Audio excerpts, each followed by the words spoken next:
You're live. Okay. Come to the June 29th. I'm sorry, June 29th meeting of the Board of Raleigh County Commissioners. Let's stand for the Pledge of Allegiance. I pledge allegiance to the flag of the United States of America and to the republic for which it stands, one nation, under God, indivisible, with liberty and justice for all. So we had a little echo there. Some sort. Off with the sound.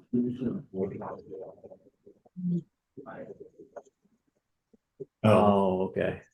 Okay. You hear that, John? Commissioner Ford? I heard something there. Yeah, they said you probably need to mute. It's probably echoing through. Oh, okay. I Thank thought you. it was on mute. I thought somebody was. Yeah. So weird. Okay, do we have public comment?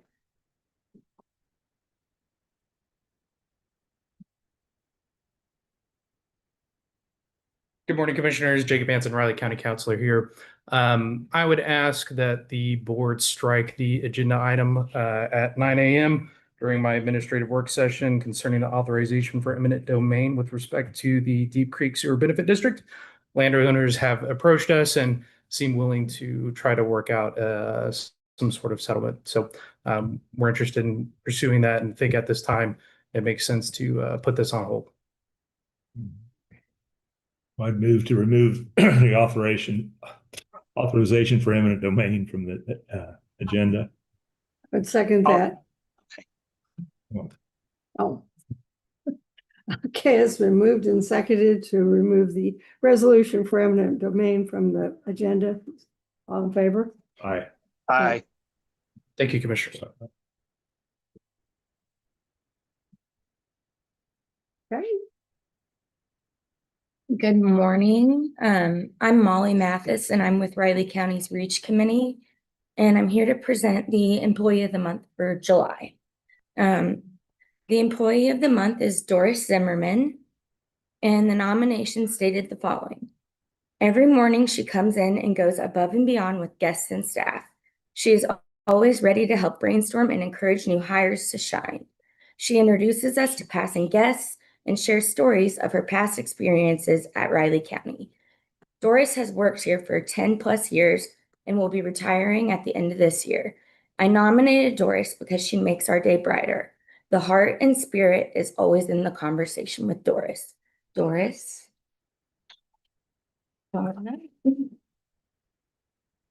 review, congrats, and this is the original nomination.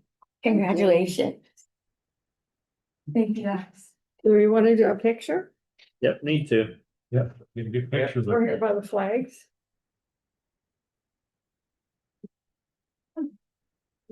Okay. Okay. Okay.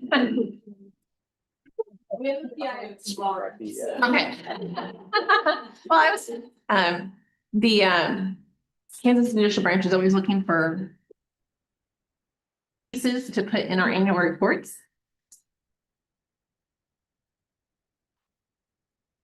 Does that help? There we go. All right, thank you. Thank you. I thought we was going upstairs to look at the files. She got you. Congratulations, Doris. Down the alley. Right, Bruce? Yeah. Thanks, guys. Thank you. Thank you all. Do we have any other public comment? Okay, seeing then we'll go to commission comments. Commissioner Ford, do you have anything? Yeah, I do. Sorry I'm not there in person today. We're just not doing well on this Monday. Hopefully we find a way to get this better. So I guess starting with Thursday, I met with my nutritionist in person. We were still kind of waiting to see what a prognosis would be here before we really develop any solid plan, dietarily speaking. So we're going to meet again kind of towards the end of July when some things hopefully work themselves out and maybe we get to start to feeling better. Thursday evening, attended the Established Business Leaders Summer Social over at the Tech Center. Pretty well attended as those usually are. Got an update from the new president at Ascension Via Christi, Patrick Avila, and listened to some of the things that they'll be working on. Friday morning, I did meet with my specialist, worked through the recent tests and labs. We do have a prognosis. We'll begin following up and putting a plan in place. So hopefully we start to feel better. Friday afternoon, I met with Harry Watts from MATC at Flight Crew, discussed some of the relevant items, both for the MATC college and for the foundation board I'm on. Had a really, really good dialogue, came up with some solid ideas, continued to work and talk about those. And I think we meet again in mid-August. So maybe we'll have something for the board at that time. I didn't mention this on Thursday, but wanted to mention it now. Wanted to give a shout out to our very own Manhattan High's Cameron Carr. He was drafted in the first round, the 24th pick of the NBA draft last week. He was drafted by the New York Knicks, who just won the NBA championship, but I guess his rights were then traded to the Lakers. So if you're a Lakers fan, you've got an MHS former player on there. Good. And it's always good to see those move on to bigger and better things in life. So with the weekend, pretty quiet. Not really looking forward to adjusting to the summer heat wave, but it's Kansas, I guess. What do you expect? So I kind of stayed indoors and just got caught up on some other things and kind of reviewed all of our packets and stuff for today. And that's all I've got. Okay, Commissioner McKinley? Well, Thursday afternoon, I met with Dave Lewis to go over some possible plans for fairgrounds. They're going to be making a presentation at one of our meetings soon. He said he was going to get contact with you. Let's check and make sure that was okay with you. Yeah. Commissioner Ford. Yeah. And then Friday, I met with Larry Fox, one of the Manhattan commissioners, city commissioners, and we spent some time just getting to know each other. Kind of ran into a few times, but just had general discussions about things going on in the city and the county. Also discussed reformatting the city county meetings. We have some thoughts on how to make that more worthwhile. Great. That's all I've got. Okay. Well, I don't have a whole lot either. I spent most of Friday and Saturday catching up on a lot of reading that we have and looking at it. Did catch up with emails and phone calls and did some much needed yard work early on Saturday, and that kind of messed up my day and weekend too. It was really hard with the hard weather. Saturday and Sunday, I reviewed again today's agenda and documents, and that's all I have. First item for business commissioners, the 2026 asphalt overlay change order. Nice to see it go down. Yeah, a little bit more in that than expected, but we ran into some issue areas that we repaired, so still less than the total contract. Yes. And it sounds like they sent Evan to give us the good news. Yeah. I'd move to approve change order number 1 with Schilling Construction for the 2026 asphalt overlay program. I'll second. It's been moved and seconded to approve the change order number 1 with Schilling Construction for the 2026 asphalt overlay program, reduction of $7,706.92. All in favor? Aye. Aye. Chair, please sign.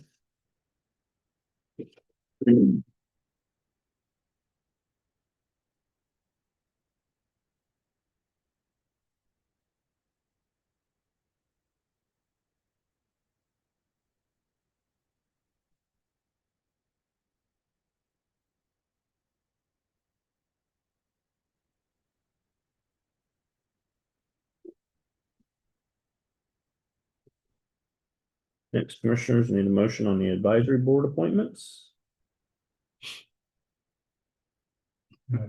Question on them. We're kind of rearranging to make all line up better now. Is that the idea? I'd move to appoint sign the appointment letters and approve resolution 062926, reappointing representatives to the Joint Correction Advisory Board. I'll second. It's moved and seconded to sign the appointment letters and approve resolution number 062926, reappointing representatives to the Joint Corrections Advisory Board. All in favor? Aye. Aye. All three signed, please. All two, I guess. I'll sit. All two. Three of them. I'll try to get in the next couple of days and sign anything that needs to be signed. Okay, thanks, John. Yeah.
You any changes to minutes, commissioners? Anything? I didn't have anything. I didn't either. I'd move to approve the minutes of the June 25th meeting as presented. I'll second. It's been moved and seconded to approve the minutes of the June 25th meeting as presented. All in favor? Aye. Aye. Next commissioner, you have Jacob Hansen at 9 o'clock. Question. Yep. On the tentative agendas, are we Uh-huh. still planning a work session Wednesday afternoon or no? Yes. Yep. Okay, yep. Brittany said yes. Okay, I thought we had discussed that. That's Wednesday at 1 p.m. Yes. Okay. Anything else on tentative agendas, commissioners? Any items for next week's press conference? Okay. Mr. Hansen's up at 9.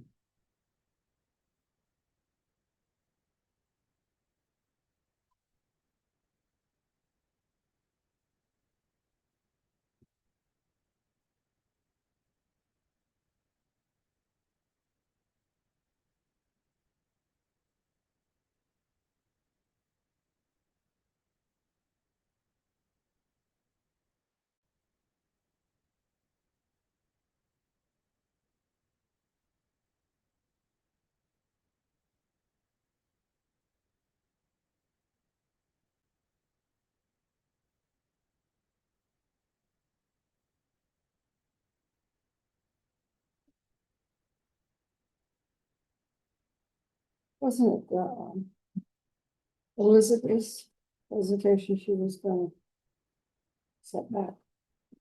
No, we're still gonna do the expanded positions today. It'll just, Michelle Reed is presenting.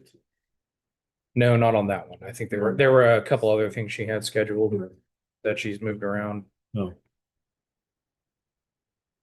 She was saying she didn't need to do it every 2 weeks. Yeah. Oh, yeah, that was for the administrator position. Oh.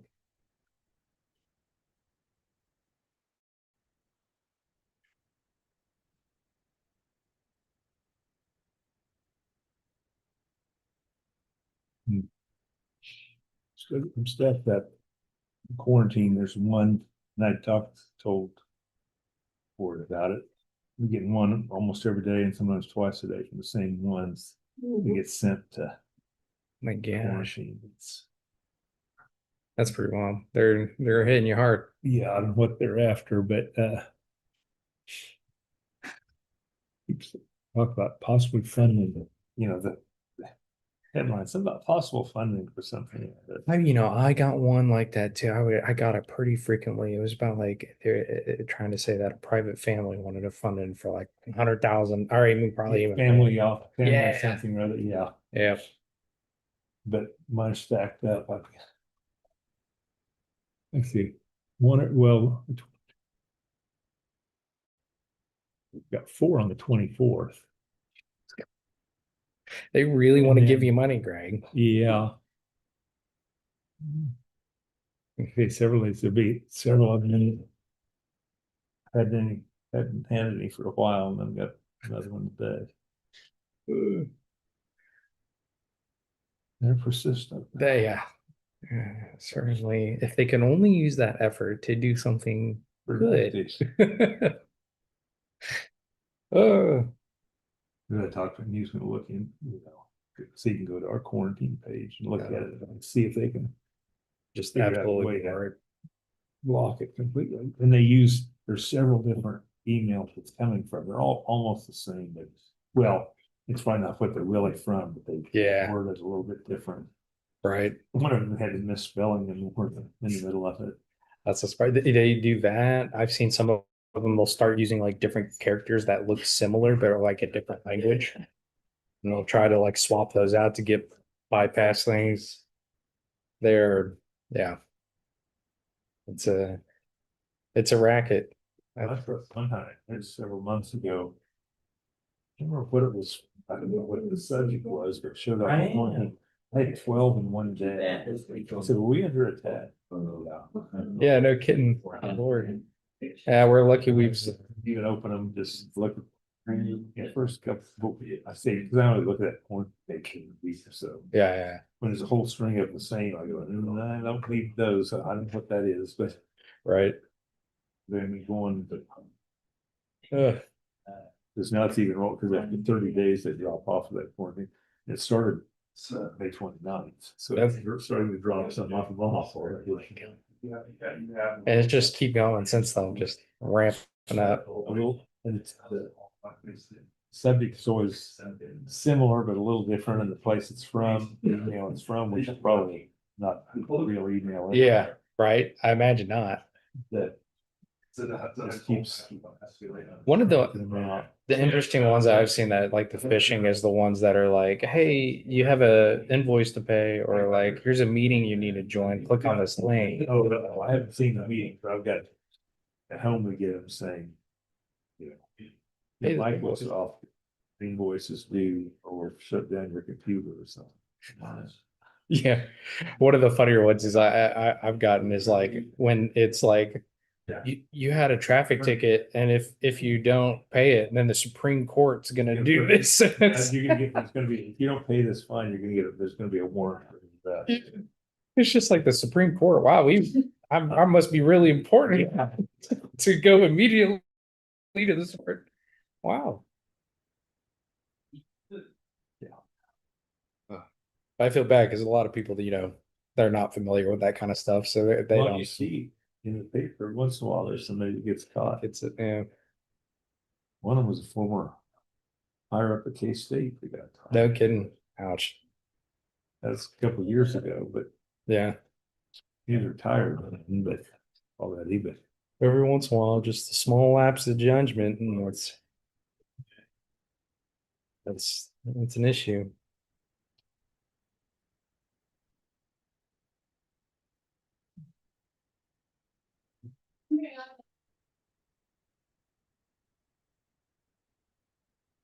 My wife says, we talked about doing something, so I don't know if you check with someone for this event or show somewhere. Type in something that pops up with $200 tickets on it. Not that much, it's fake, Dang, yeah. you have to go wherever the event is, go to that site. Scalp And you in. just type in tickets for this show. If they've got all kinds of scams that will hit you. Yeah. Yeesh. I bet. Like There's- just for it's- some stuff over T-Pack in Fika. She got in. They don't charge that kind of fees for those. It wasn't that big of a, it was some kind of a Christmas show, Yeah. taking my folks to. The Nutcracker, I used to go to that and at T-Pack all the time as a kid, and my parents would take us. It was almost like a I tradition. can't remember who, it was some group.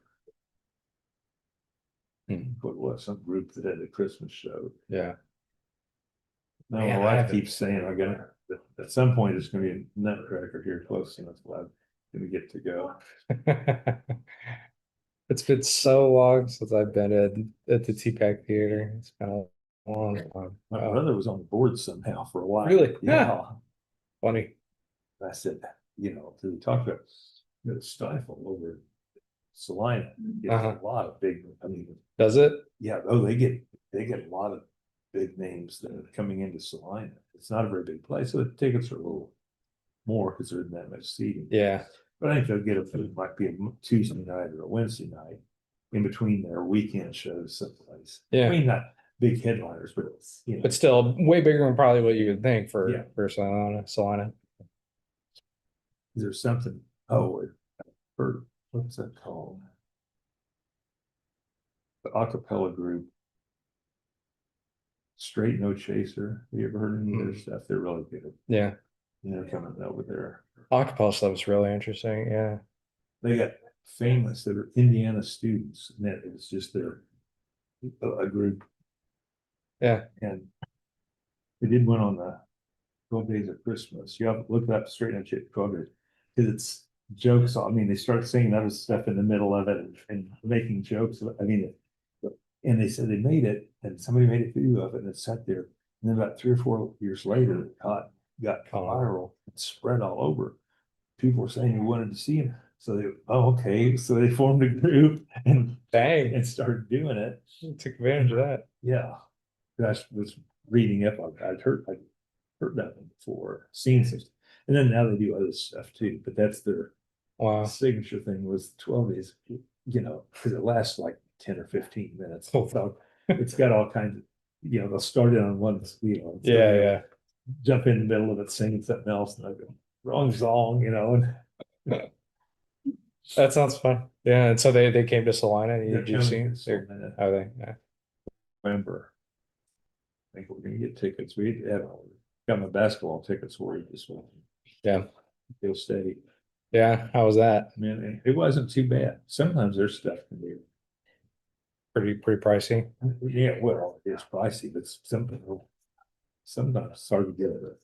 The website isn't always Yeah. user friendly. I buzzed right through them this time. That's good. I've used A it couple of once. times I couldn't get it, and I ended up having to call them and do it over the phone because I couldn't. Sometimes it's easier that way. I swear. Yeah. Sometimes it's like, Well, because there's something, we had a parking pass. We always got a parking pass. It wasn't showing the option to get a parking pass. And first I called in and they go, we don't have parking pass. it's like I'm pretty sure. So I had to wait call another time till I found somebody.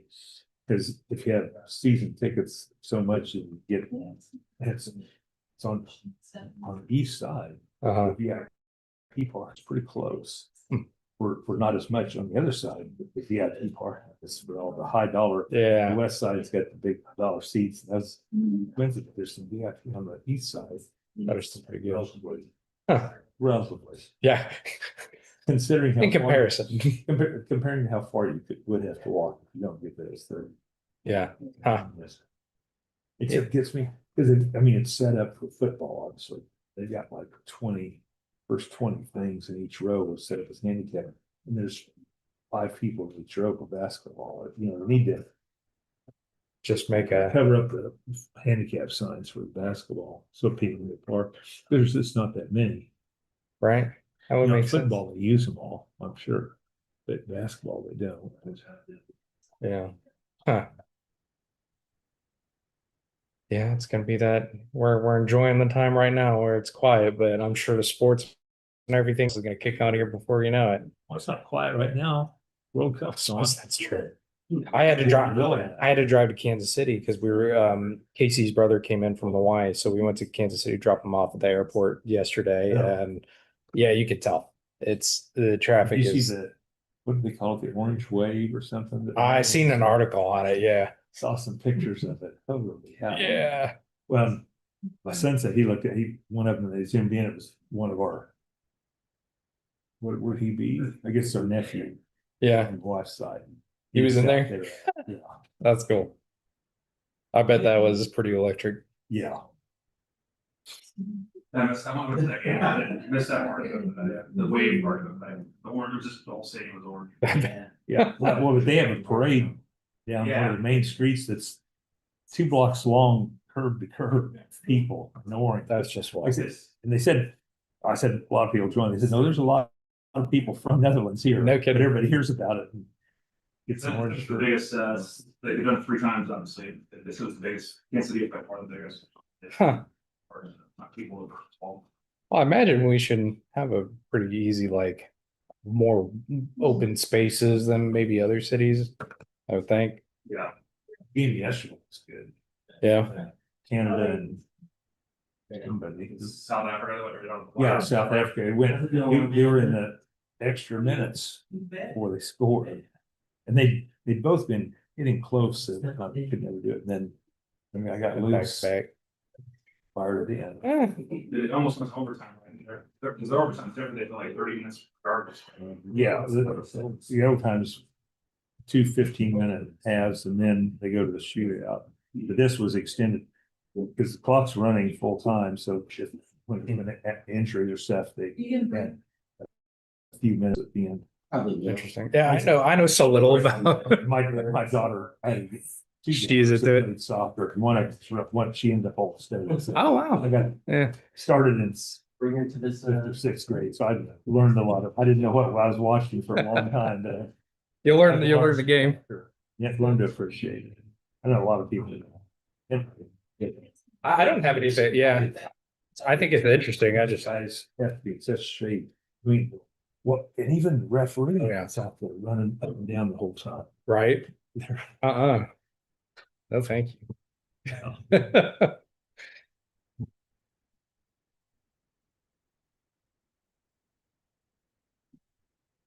Yeah, the referees are good at dodging.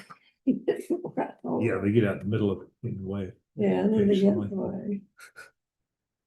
I don't understand how tackling and all that works because you kind of do that in soccer, but not If you get to the really. ball before you get to their leg, it's okay, but hit their leg. Ah, okay. And that's gets you a card. Okay. Okay.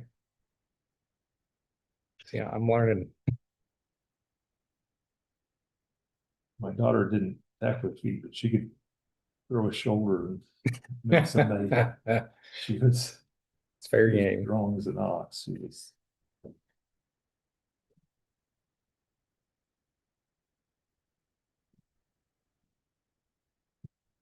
Well, one time, and this was before she was in high school, summer things that.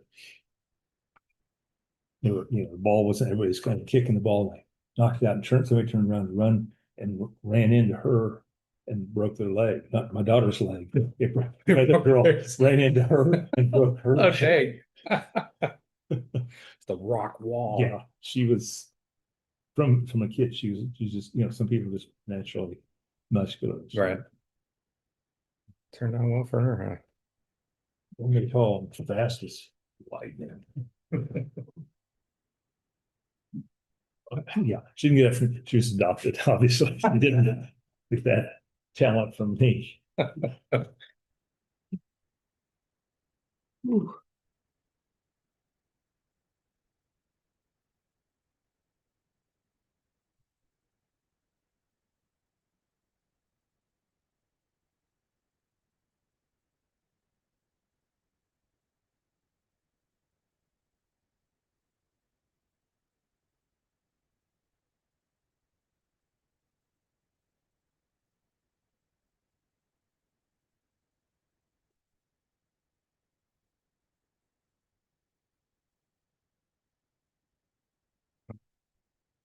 All right, good morning, Commissioners. Jacob Hanson, Riley County Council here for administrative session. Frankly, I don't have too much to update you all on. We did have our tax sale on Friday. I'm going to ask Michael to come up here and speak on that. But before I pass it on over, I just want to say that I appreciate my office. They've done a fantastic job I think it went really smoothly. Being there just for help where I can, but I let Michael and the rest of the team handle it. So with that, I'll just pass it on over to you. Morning, Commissioners. Michael Hawthorne, Assistant County Counselor. Well, like Jacob said, it was a pretty smooth process. I think every single property sold. Some of them for more than I expected, way more than I expected. I only had a few instances where people were bidding in $1 increments, which was entertaining, but big thanks to Rich's office and the treasurer's office. Of course, Public Works for letting us go up there, and big thanks to our office. That's about it. It was an interesting time. As I told everyone at the auction, that was the first auction I've ever been to. Oh. It was an interesting first one running the show. So all I right. got a couple laughs out of the crowd, which I consider that a win. Did my best. All right. Well, anybody have any questions? Well, thank you so much. Yeah, I'd like to go to, I haven't been to one in a while. I went to one several years ago, but. It was a relatively low amount of properties this year. It was like, it was around Yeah, the 30. numbers were way down from what we've had the Yeah. last few years. We started off pretty high, but we had a lot of redemptions. Yeah, we Yeah, did. it always starts out with a long list. Yeah, it was good to Goes see down. we had one property that had well over, what was it, almost, Over 130,000. yeah, and back taxes, but they paid. So we were happy to secure that for the county. Took some fighting in court. It did that, but we got it there, or I should say Michael got it there. So yeah, it was a good process. I think we got a good process going, and it will continue to. As far as any other matters that my office is handling, we're doing a lot of contract work right now. It seems to be maybe that season where we're seeing a lot of renewals, and maybe some other just kind of different arrangements that we have. Some leasing of spaces within the health department for a couple items, and like I said, just a good number of contracts coming in. And as you know, we're working on a number of other things that are confidential. So we maintain our time with that. And just as an aside as well, I think I mentioned this in the last meeting, but I'll say it again, that I do intend on being out of office from Wednesday on this week. So Michael will be here for the special meeting and then for Thursday's meeting. But I will, of course, I can't help myself. I'll probably watch anyways. So if commissioners have any questions, I'm happy to answer. Very good. Thank you. Next Commissioner, Amanda Webb at 9:20. A little bit of a break.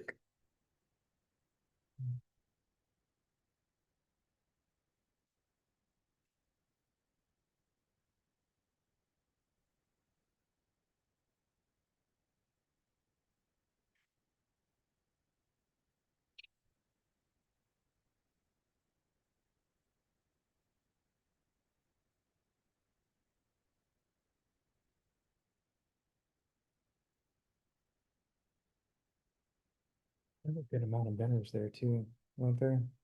I'd say about filled up the amount of bidders out there. They filled up whole space, I think. Downstairs, Yeah. You know. Shocking number of people who registered to bid, but as far as I can see, didn't bid on it. Yeah. Well, you guys, a lot, he doesn't have anything to sign up, so Yeah.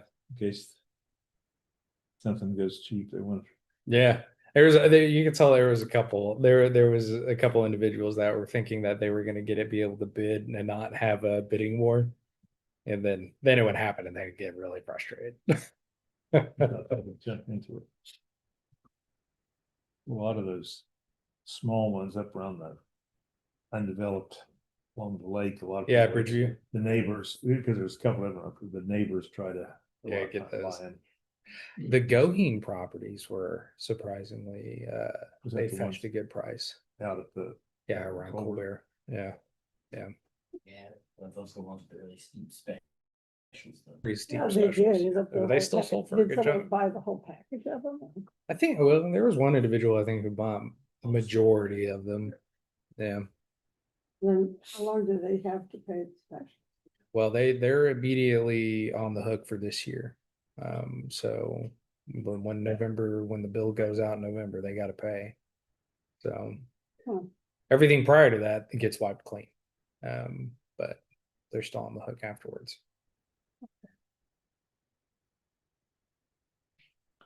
Yeah, so we went to one, it was in here. Really? Yeah.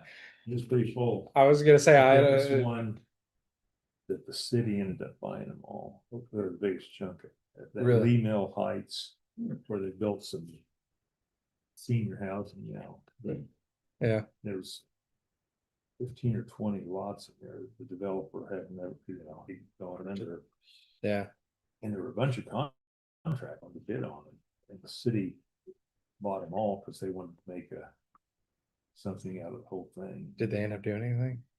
Well, they ended up selling it to. To do that somebody. senior.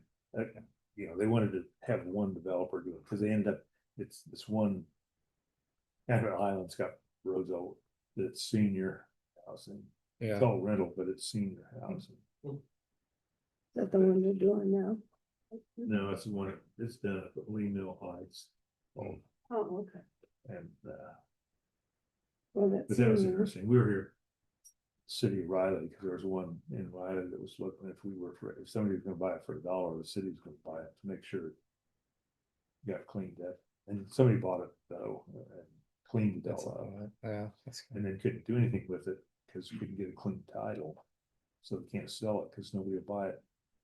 Because the people had passed away with no kids, yeah. no relatives, and So then you got to do quiet title action, and then that's expensive. I don't know whether they ever did. I don't think they ever did get it. Hmm. But I talked to Clancy and he said there are some title companies that'll write title insurance For for that. disrupted. I mean, it'd been empty for years, and then, they got in there and cleaned it all up. Yeah. Hmm. But then And the title was not got good. ready and itself because nobody can get title insurance. That's one thing we try to hammer very, very, very hard in our speech at the beginning is, yeah, no guarantee whatsoever, title insurance will be included. She can build on. Yeah. So it's a tough go, but I mean, you got all it takes necessarily is a quiet title action. That'll be kind of expensive, but if it's truly uncontested, then it's just a matter of filing documents and waiting. There was somebody, they flipped houses and that's what they did. Yeah. Business with them, but they got that one. They thought it'd be easy, but for some reason, the man there had a brother who was in a nursing home with dementia, so he couldn't sign him. Oh, dang. And Yeah. because I tried helping him. That was before I was here. I was not on the city council. We tried Yeah. get something worked out for him. But no luck. Yeah. The woes of real property. Yeah. There's one up there now that it's gonna be a mess too, but I've heard on. well, I know he passed away. His sisters live in Illinois and they're trying to get it squared away. It's not going well.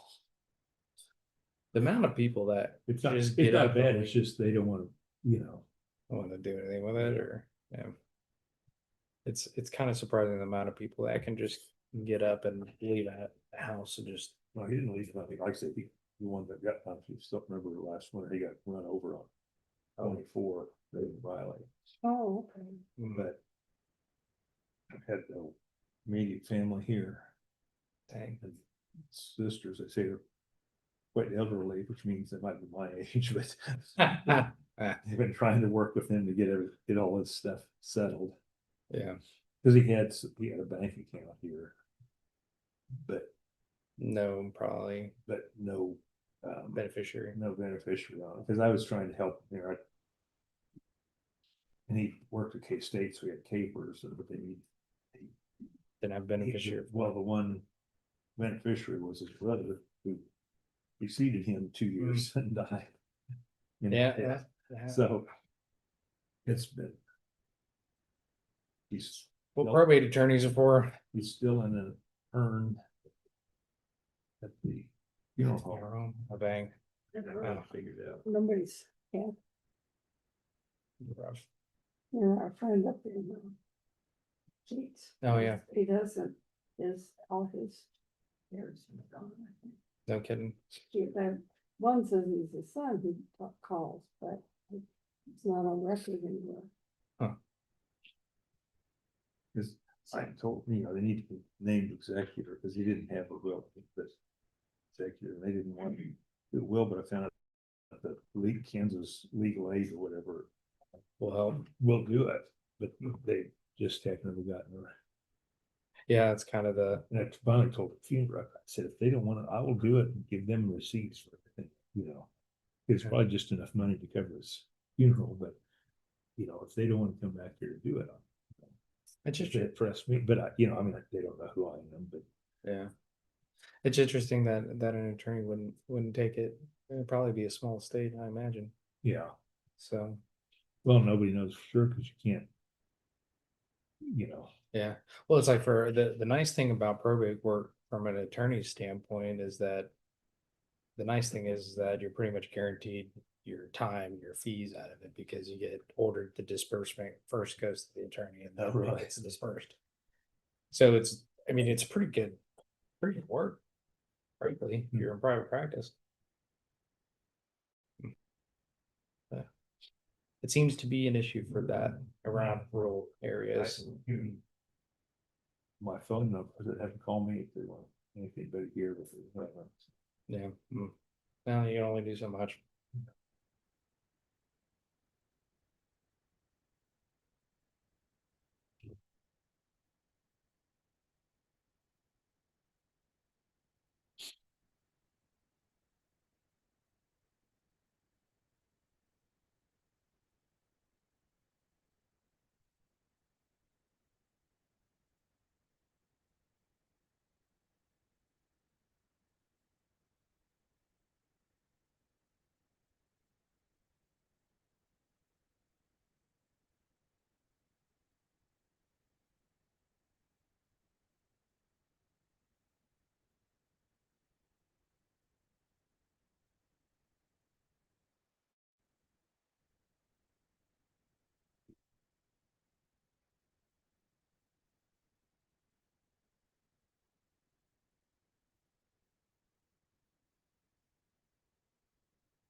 Um,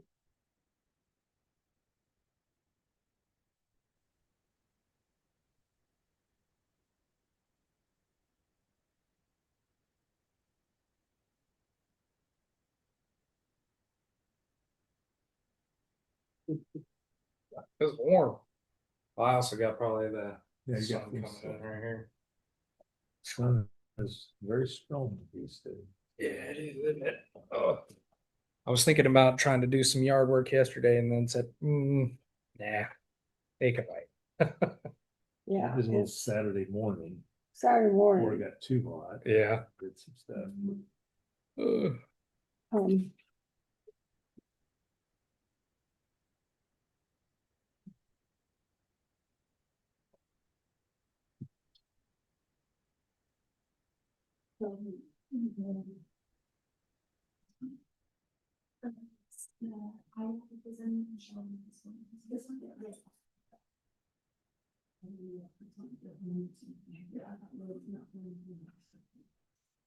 Well, she's doing these new positions.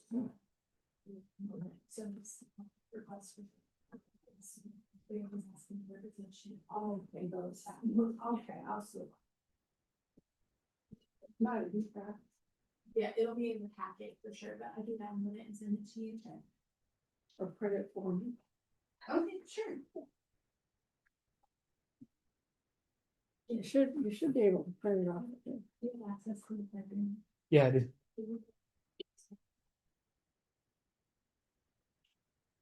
I guess I could do it off of here. Good.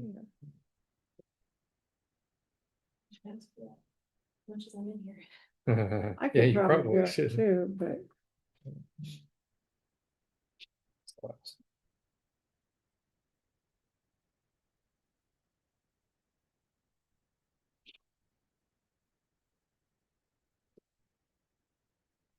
Yeah, I'll be printing a couple on.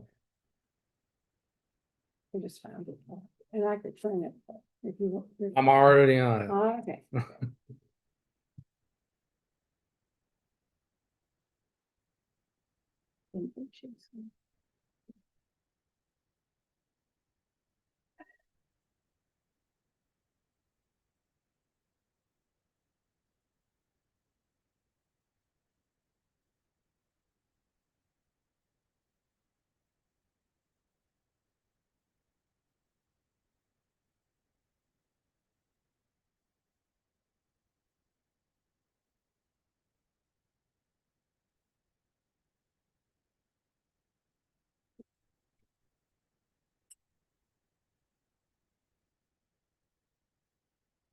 Paper's making me crazy. Got a I couple. like paper, but it's just like, have it all organized. It's a process to keep it all.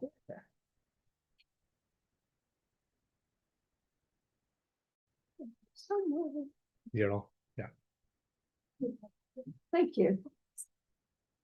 Oh, pretty.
Michelle.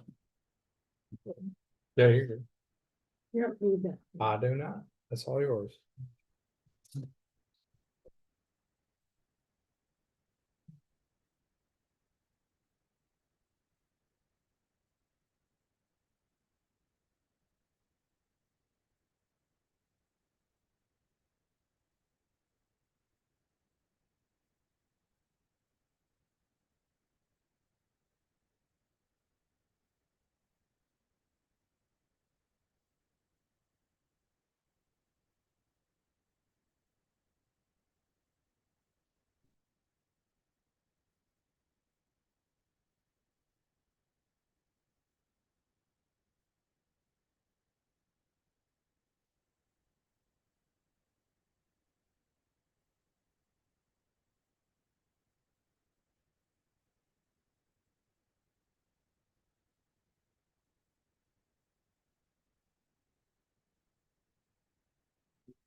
Good morning, Commissioners. Amanda Webb, Planning Director, here to talk about the Home in the Heartland grant funding. This is the grant that incentivizes new households in Kansas, of course, specific to us, Riley County. We were awarded about 187,000 last year. And we're working through that, working really well through that. We've more than exceeded our first 50%. So we've been allocated the remaining of the funding through the state. And we have enough people in our approved queue that we will not have any problem getting to our 20, probably honestly within the next couple months. I should mention real quick that here's, they can see, Peter and Ben are here with us online. They are from Make My Move. They provided a little bit more information for you folks so you can see in your packet. So certainly if they want to say anything or if you have any questions specific to them, they are here for us to talk about that. So, but basically what I'm here today, the state is going to open another round of Home in the Heartland grant funding on July 1st. So while I don't have, you'll see in your packet, I don't have a proposed grant application in there. It's just not open yet. So that would be in just a couple of days on the 1st that will open. So I wanted to bring this to you folks today to decide if you'd like to submit an application for the next round. If you do, of course, then I would bring it back. We would prepare it as we did last time, bring it back for you folks to review before it would be submitted. But again, just wanted to have the discussion with you folks first, see what questions or comments you might have, talk about if we do want to apply for it, where the match is going to come from, because we do have to do a 20% match. If we do the full request through the state, it's a maximum of $250,000 that we can request through the state treasurer's office, but that would mean a $50,000 match from us. So just something to think about as we're going through our budgets. We'd have to amend 26 and of course account for that in 27 if we do want to do that. So again, just want to have that conversation with you. Ben or Peter, do you have anything you want to add? Sure. Thanks, Amanda, and thanks, commissioners, for both the partnership, which we feel is being very successfully done.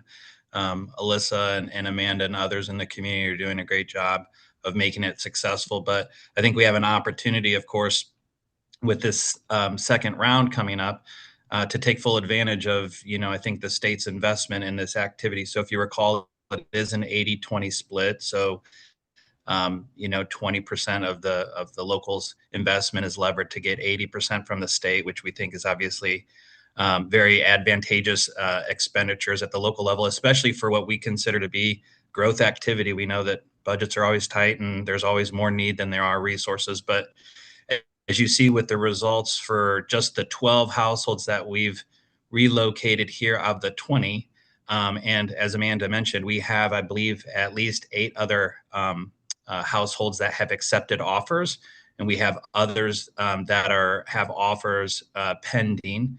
And so we're anticipating getting to that 20 quickly. And so this opportunity enables us to not only add more landing spots and seats, but again, getting paid 80% from the state. But those just 12, not even the ones that we're going to get to our 20, are providing about $256,000 of new annualized state and local taxes, let alone the economic benefits of those families moving in, taking homes, taking jobs. Interestingly enough, I think we're doing a really nice job, and I think that's a credit to the locals there of getting these folks placed in local jobs. So they're filling local spots with local employers here, which is really exciting. It's one thing to bring folks that bring a job and bring their families with them, but it's another thing to come in and actually take jobs and help strengthen the employer base there. So it's working as exactly as we intended it to.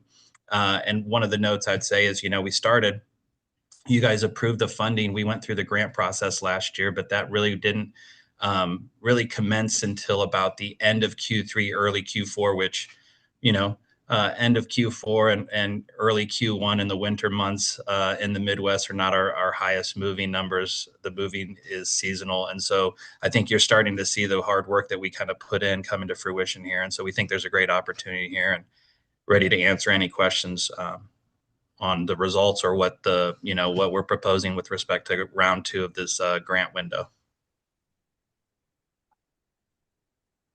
Like, because it talked about the match can be an in-kind contribution. Did we have any of that? I mean, I don't know what's that involved. So in kind is basically staff time essentially. So that's my time. And of course, the kind of the agreement, for lack of a better term, that the chamber is working with us as well. Allison Muth over there is working with us. It's just a portion of it. We're about 32,000 for this round for our contribution total. And I believe, and I'm looking at Brittany, she's not looking at me. I think, no. I think ours is about, I think I want to say our in-kind is about 10 or 15,000 of that. It's 15,000. So thank you. 15. That's what I was So wondering, roughly half. what percentage of it was in kind? Yeah, roughly half of that. Does it in-kind count as a match? Yep. Okay. We can do a document that percentage. To the grant? Yes, yeah, we'd Okay. have to let them know what, again, what our match is and what is making up that dollar amount. Okay. But this one, because the existing one runs for another year. Correct. Right. It does, yeah. And we can apply for this next round, even though we haven't expended all of our funds. That was one of my first questions. Again, as we've all said, we have enough movers in the queue, like in the approved and offered, that we can more than get our 20 within the next couple months. So as Ben kind of mentioned, if we go for this next round and we're awarded it, we can just keep going. So we do have the movers there. They are, ready to go, but we haven't, as of today, we haven't hit our 20 and haven't expended all of our funds. Yeah. And it's. Yeah, if I may just add some color. Sorry to interrupt.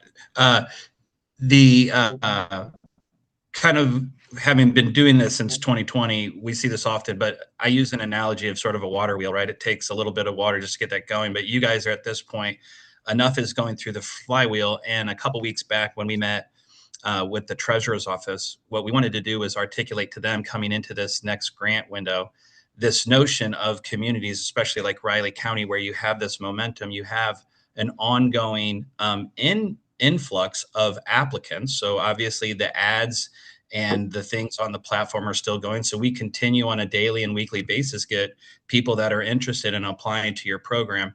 And so one of the things that we wanted to make sure that we stressed to the state was the fact that you guys kind of have this wheel and momentum in motion.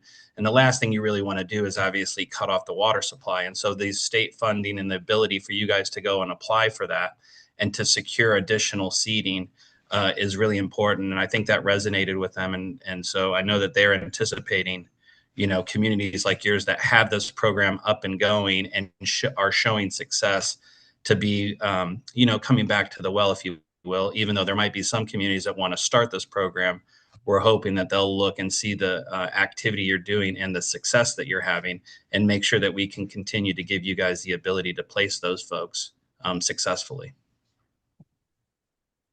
But I think the in-kind probably isn't as much next time.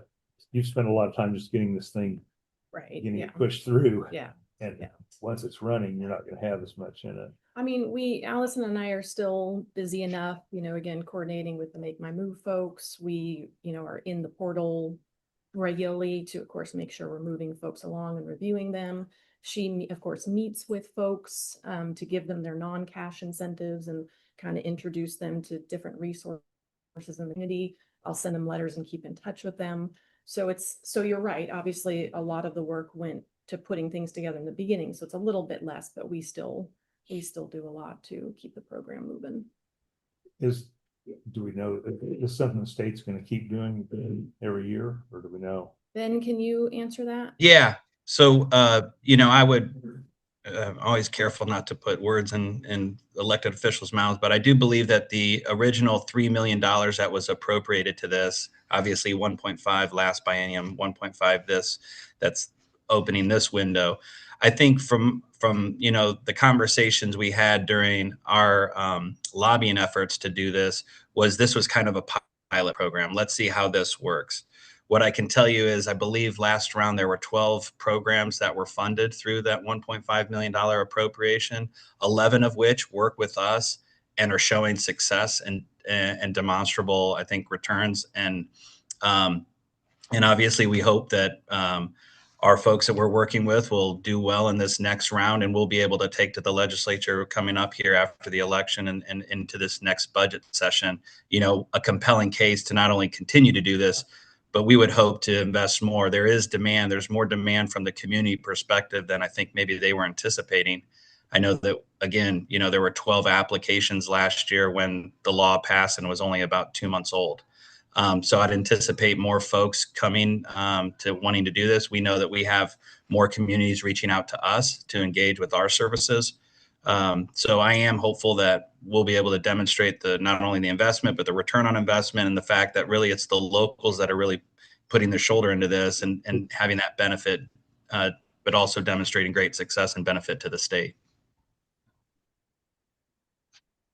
And at some point, a breakdown of which households, of the ones we've gotten that bought homes and which ones are renters. Do you recall this number? Yeah, the majority of them are renters, but we do have 2 folks who have purchased homes in the community so far. And of course, that's just of the 12 that are already here. We of course still have folks that are approved. They just have to move here. So we don't know yet if they're going to rent or buy, but at least the 12 that we have welcomed here, 2 of them have purchased a home. Okay. Good. And the only problem is money, right? Right. That we Yeah. don't have right now. Right. Because you're saying the max is 250, we're 25. Right. What if we did 100 for 10? That'd give us, then our cost is only 10,000 or no, 20. My math is occasionally good. Yeah. I could, and I'm not even sure if we got the money to do that, but at least we might have a chance at that. I don't see any way we've got $50,000 to put into that for this next year. Yeah. Haven't seen the budget already. Yeah, and that was definitely our concern. Brittany and I had talked about that. That was, I mean, there's no question that the program is being successful. But yeah, that's the question. If we want to, allocate that amount of money to this right now. Yeah, so where are you taking it? Where is it coming from now? At least last time it came from economic development, I believe that's where it would have to come from. Yeah. So. And we do have money set aside for that, for economic development, but I don't know how much. We don't have a total amount. Yeah. See what we spend, what we got left on that. I don't Yeah. remember. We'd have to amend 2026's economic development fund, because of course it would have to come out for now. And then of course account for that for next year as well. So we pay our percentages due this year then if we're approved. Right, yeah. Pay it all up front. And Don't know that we necessarily pay it all up front. Do you remember what we did? No, Sorry. actually, it's kind of, if I may, it's pretty advantageous. The commitment needs to be there, and of course, putting it in the budget is that commitment. But how the grant dollars work is we apply for the grant funding from the state. And for instance, in your first round, we were awarded 187,000 and some change, but you get essentially half of those dollars up front. So whatever that is, 90 some comes to you. 93.5 was deposited from the state into the account that then really kind of started the program with us. So created the advertising spend and the activity that we did. And then when we hit the halfway point, so the goal was 10. When we got to our 10th official mover in the past, you guys invoiced the state for the remaining 93,500 and change, and they gave you that. So you actually, now with respect to any sort of stipend or payments to the individuals, that's done in 2 increments. Half of it is when they move to town, and the other half is sort of at the beginning of their year 2 stay here.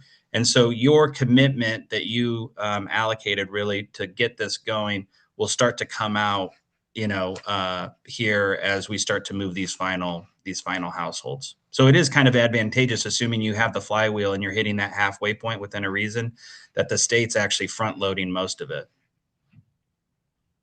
Good morning, Commissioners. Brittany Phillips, Budget and Finance Officer. I just want to add some clarifying points because we pay a lot of that up front. So we had to pay Make My Move up front before we even got, any funding from the state. And so that was a shock. I even, I reached out to Amanda and was like, where's this money coming from? This is not what we necessarily thought we agreed to, but the grant funding, reimburses us later. And while we don't necessarily deposit that money into the expense line, that's why we would have to, amend the budget for 2026, because we would have the additional revenue from the grant coming in. But we did have to pay all those expenses, not all the expenses, but at least half of it upfront. We have to pay something up front. Mhm. And the bill for our percentage, because what was our cost this time? It was supposed, 31. yeah, 31, 1,000. yeah. Okay. So we had to pay that, or like say, if we've got some Yes. coming back, do we get it back, or does it come off of our payment? It's. We get it back from the state. Well, not our portion we pay out of economic development, but everything else. So like the first invoice that came through from Make My Move was over 60,000. And so we were like, pause, wait a minute. And so we paid, our 31,000, but also we paid the other first half of the bill. Does that make sense? And then the state reimbursed us. So we still, well, of course, we got it in the budget for this year, Mhm. the other half of this first one. Yes. Yeah. But we haven't obviously worked this into the 2027 budget. Yeah. And just have, and I don't know, we've seen what the economic development thing is, where do we have it? I don't know. That'd be a separate discussion if we already got that amount committed somewhere. So we don't have a line necessarily for the Make My Move. What we did for 2026, that Riley County General Fund line and economic development, that's where it came from ultimately. Yeah, that's why I said we got that economic Yeah. development number, Mhm. but we put so much into it. And sometimes we have some stuff ahead of time, what's Yes. going into it. There's a couple things on there that I know, but then there's also just some extra for Mhm. other things that come along, and I don't Yeah. know how much. Normally it's like 132,000 is what we budgeted. Not to get too much into our conversation later this morning, Right. we are proposing that be lowered to $100,000. Yeah. Just because of where we are at budgetarily. So Yeah, But we've been putting money in there for quite a few years, so, well, it doesn't carry over. Mhm. right, yeah, it doesn't carry up. right. Well, I do think, oh, sorry for interrupting. I do think this is a program that's relatively successful at this point in time. We're not putting a large amount up. I mean, 50,000 is still 50,000, but not putting a large amount up compared to kind of what the state's giving us back. And we're using the state dollars to basically solve several different challenges that we're facing in the area. And that's increasing our populations and increasing sturdy wages for the jobs that either they're taking or bringing with them. And do keep in mind too, there will be some that will come in with families that will place children within the school district. So each one of those is an actual increase in revenue as far as the schools are concerned too. So in the end, I think we're moving the needle to the point where this is kind of paying for itself. I mean, we're not getting maybe the dollars back and per kind, but we're getting something else of value back for it. And I think too, as this program has taken off, I think the business community as large is starting to take a peek at this too, and maybe willing to offer some incentives and some other things to help balance it out as well. Well, and there'd be a question for those guys, those people that sign up for it, but then don't get the fee to do it. Do they just because it's advertised that much, do other people still come in just based on seeing it on Make My Move? Yeah, absolutely. We call them sometimes halo movers and that. So there are some criteria, some set by the state, of course. They have to be from outside of Kansas, right? So they aren't incentivizing sort of a rearrangement of deck chairs within Kansas. So all of these folks have moved from outside the state of Kansas.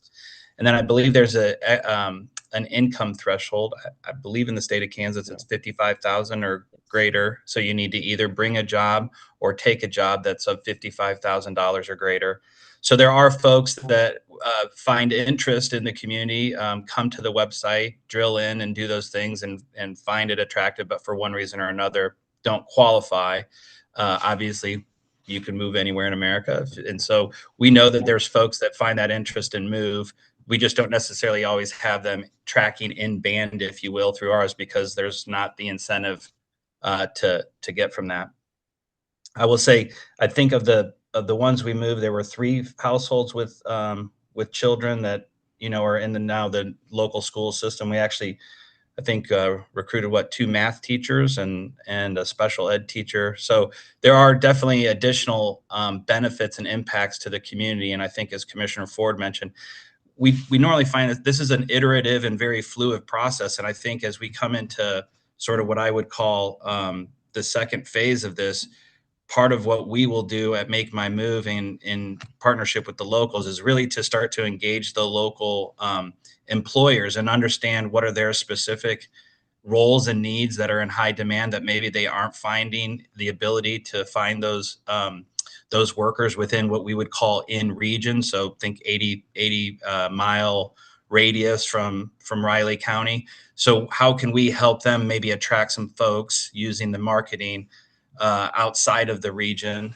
and to get and address some of their specific worker needs. And oftentimes that might be actually, putting together a very specific package of which, if they're already offering sign-on bonuses or retention bonuses or maybe some sort of relocation, that's where we would get that local in-kind and start to weave that into those specific programs, which then again, we could lever next time during the application process with the state, to try to offset some of the burden, candidly, that you guys as the commission have been sort of taking on.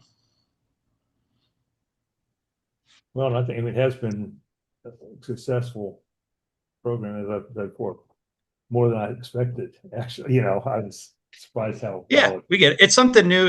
You got to see it to kind of understand it and believe it. I appreciate that. But it's just the funding of it. I know we've got that line item, but I don't know what else. That's something, I'm not going to go through it now, but that'd be something to go through with Brittany to see. Like say, whether we go for the 25 or go for the 100, 250 or go for the 100 to see where our budget is, I think. Yeah. That would be my thoughts right now.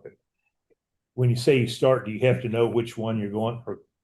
Whether you're going for 200 or 100, or can you start the process and fill in the blank later? You have to have a dollar amount that you're, of course, requesting, which would equate to the number of homes. So we have to have that information for when we submit the application. Okay. So.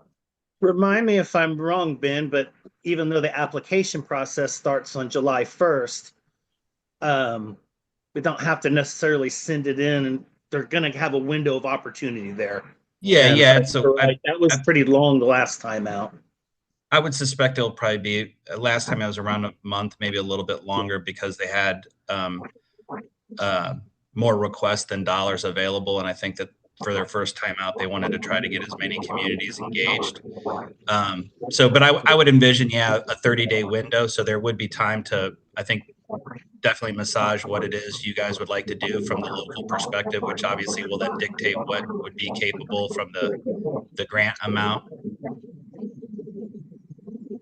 Yeah, we'd have some time to crunch some numbers and take a look. Yeah, and I'm having a little problem with this because we're cutting back on our outside local. Doesn't give us anything.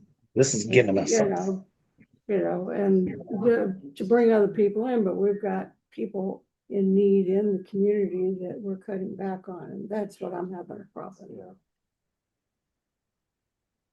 So I don't know if I'm up doing this right now.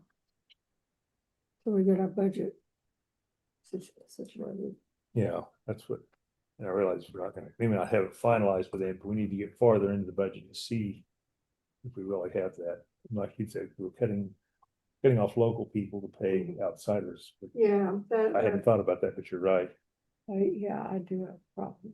So how would you like us to proceed? Would you like us to bring you more information with the Economic Development Fund, or would you like to just? Yeah, I'd like to see, like I said, really what we've done before with the Economic Development Fund, whether we've used it all, or whether we have some available there, and really get farther into the budget to see where we are. 6,000 isn't much, but we're not going to cut every little bit. We're going to cut 10 million in one swath. We're going to have to take little bites to get there. Yeah, absolutely. So, okay, so we'll bring them more information and talk further. Yeah. Thank you. Thank you, Amanda. Appreciate your time. Thank you very much. Thanks, Ben and Peter. Thank you. Time for the bid opening. Bid recommendation.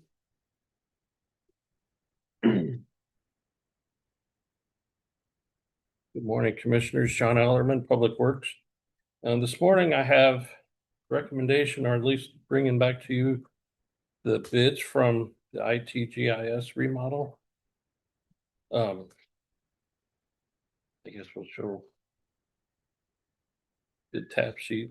So on the 18th, we opened bids for the IT remodel, which is the east half of the second floor of this building. During the opening, we had 3 bids. Schultz Construction was 1,287,900. BHS was 1,326,700, and Riley Construction at 136,540. With the bids, we asked for contractor's qualification statement. 2 of the contractors did not supply that. One of them did. We did find that in the packet as when Bruce went through them in his office. So those were all there. We have, I guess really what you have, you got 3 choices. Is one, take the best bid that met all the conditions of the bid packet requirements was BHS. Schultz Construction being the apparent low bidder, but didn't have all the information or all the materials that was asked for, or to reject all bids and not do the project. So What was that qualification? It was in the specs. It clearly said that was required with the bid. it was in the letter, invitation for bid letter too, twice. Yes.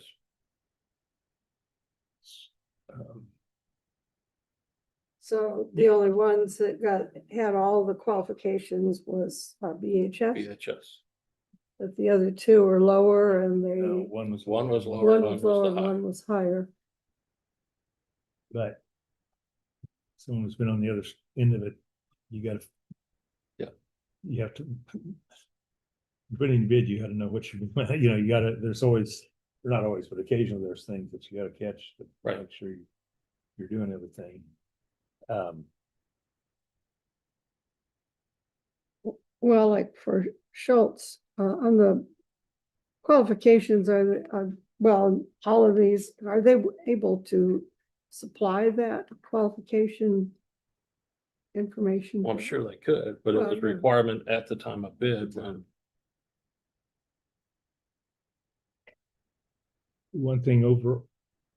The other page. It's the other things you need to probably look at would be is the working days and the And starting the days. timing, the start date.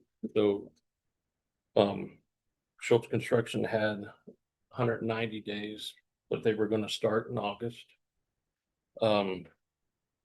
BHS had 180 days, but we couldn't start until September. So it ends up about the same, Yeah. We're about 20 days. 20 days difference. Well, we would like to get this project done as soon as Yeah. possible. Right. One thing on the cost, says it doesn't include furniture, fixtures and equipment, It was a 250,000 is about what we had. That's the furniture, some of the equipment that's needed, basically those type of things for the. That's on top of this. Right, bid, yeah, yeah. that's why I say that's not anything. Yes, sir.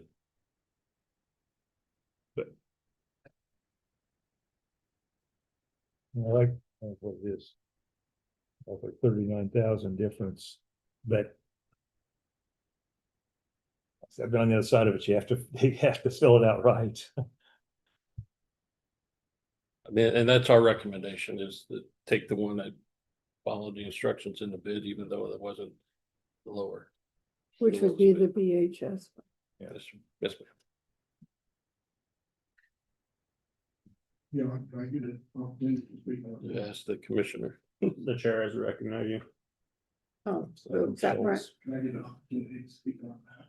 It's from Schultz. I don't. Yeah, yeah, you speak. Thank you.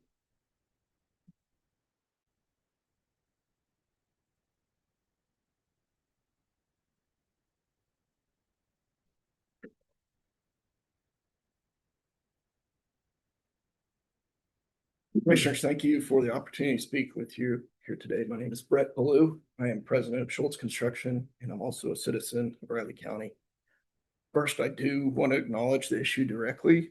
We did not include the qualification statement with with our bid submission. That was our oversight, and we accept responsibility for that.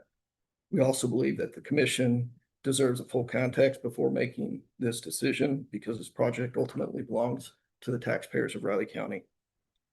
We were the apparent low bidder by almost $40,000. Previous presentation, budgets are tight, resources are thin. $40,000 can add up to a lot. That is a meaningful savings for the county and its constituents as stewards of public funds. We believe fiscal responsibility should be a central factor in this decision. We were not the only contractor who missed the qualification statement.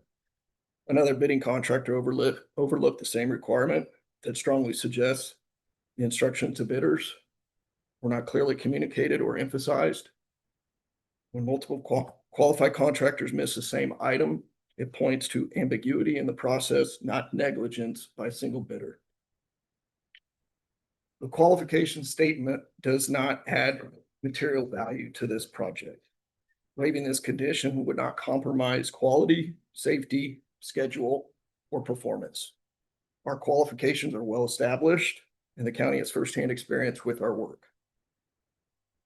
We have successfully completed projects with the county in the past without this requirement.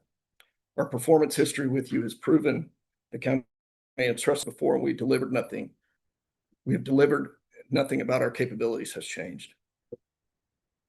The county public works director confirmed this was not a county-wide requirement. This was a specification by this architect and not a standard to the county policy. That distinction matters. If the county itself does not normally require this document, waiving it here would be consistent with past practice. Lastly, we can start the project a full month sooner than the next bidder. That accelerates the schedule, reduces disruption, and provides earlier value to the community. I appreciate your time and listening and your consideration. Thank you.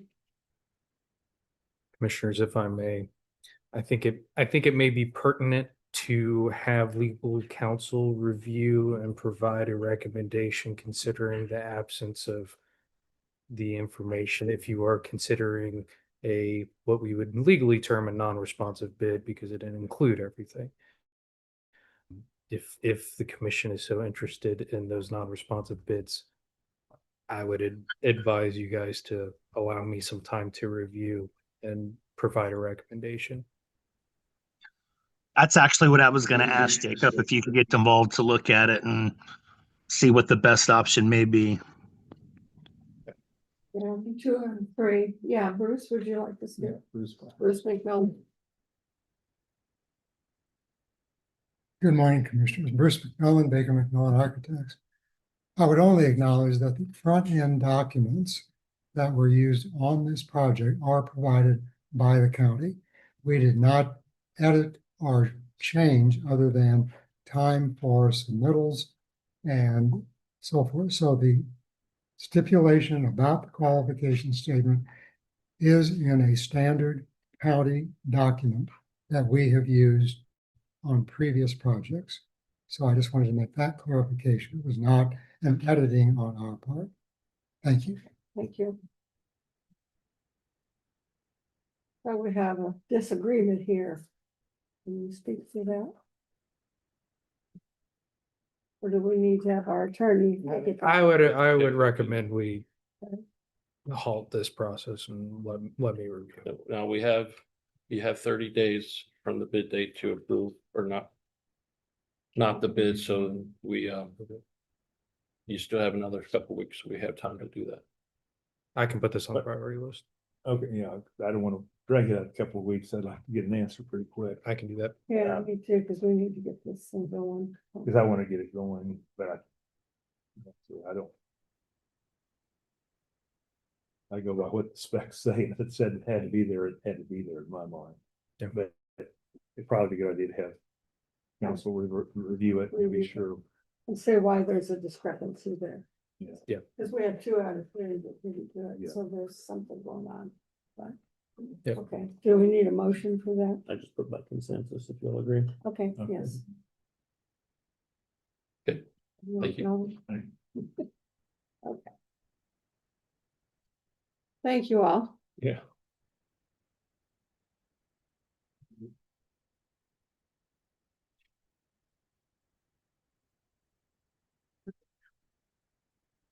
Yeah, I don't know.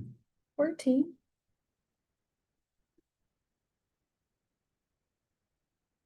Okay.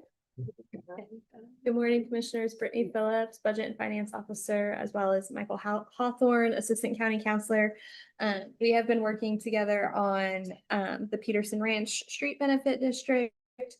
And of course, the solid waste tipping floor project. You guys are aware we did, were awarded that bid, that temporary note back in November. And we, combined the projects for the temporary financing to have a lower financial impact to the county. The project for the Peterson Ranch Benefit District is now complete. And we need to talk about a timeline for specials. So typically when we pass a resolution, there's normally a timeline established in the resolution on how long we would assess those specials. However, it was not put into this resolution. So we are here to ask how long the board would like to assess those specials. I did have communication with Lynn Blecka. He's here today with other members from Peterson Ranch District, and they recommended a 15-year for the specials. I do have some history in here that, on other street districts, we've done 10 years. That's typically what bond council recommends, just because you don't want people to have to pay the specials while we have to renovate the, redo the road or do other things. Yeah, start over. It needs work. Yeah. So, Michael, do you have anything to add? Nothing much to add to that, Commissioners. This is just setting the timeline for what we'd be expecting, which will inform what the specials end up being. We'll still need to do a public hearing to actually assess those, and we'd be looking at doing that later next. Does that, you said they're combined with the Mhm. tipping floor, so does that change the? It'd be for the tipping floor too, the payoff? Yeah, the benefit district wouldn't pay that. No, I know they don't, Okay. but does that affect how we pay it? So we could, I think the tipping floor is, where's John? He stepped out. Okay. So Yeah, that's what I was looking for, John. I believe the That makes tipping sense. floor is just about complete. Are you tracking that it's almost done? Okay, yeah. So it's almost complete. So we could do the bond completely together again and then split out, of course, the portion that is attributed to the Peterson Ranch Benefit District. But either way, like it could impact how much we would have to finance and could impact our interest rate as well. But combining them gets us a better rate. Yes, it does. Yes. You understand, one instead of a couple of pieces, I can see how that would work.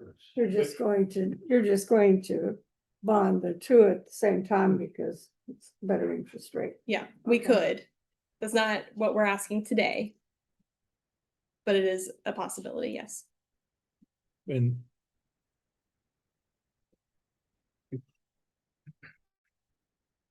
what saying it's better rate for 15 years, it's going to cost more in the long run than for 10 years, correct? 'Cause Exactly. you're paying interest for 15 instead of 10. Yes. Mm-hmm. And if we're tied up, that's going to tie our portion of it too. I don't know Yes. how many dollars, what portion of the dollar, I don't know what the tipping floor and what the dollar values are, the two of Yeah, them. it was about 65% to 35%. Peterson Ranch took the 35% and I'd say solid it's what's waste was. costing us more money, Yes. the extent of it. Mm-hmm.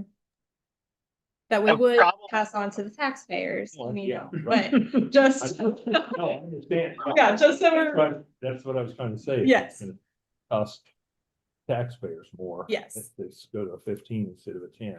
Yes. And keep in mind too, we don't know what interest rates might do in that extra 5-year period too. So the impact of it could actually be greater if we go through another series of recessions or this and that. Well, this interest rate's set now. It isn't a variable, is it? Not as far as I'm concerned. No, it depends on where we place it ultimately. Because if we do it, with a local bank, I believe that Greg said that that could fluctuate. Is everyone's memory of that the same? Sure. Okay, yeah. So if we did it locally, then those interest rates could fluctuate. This here is the RWFA financing, which would be the rural water through the state. So we could place it through there, and he has ran numbers for that. And then of course he also ran numbers if we did it through like a local bank.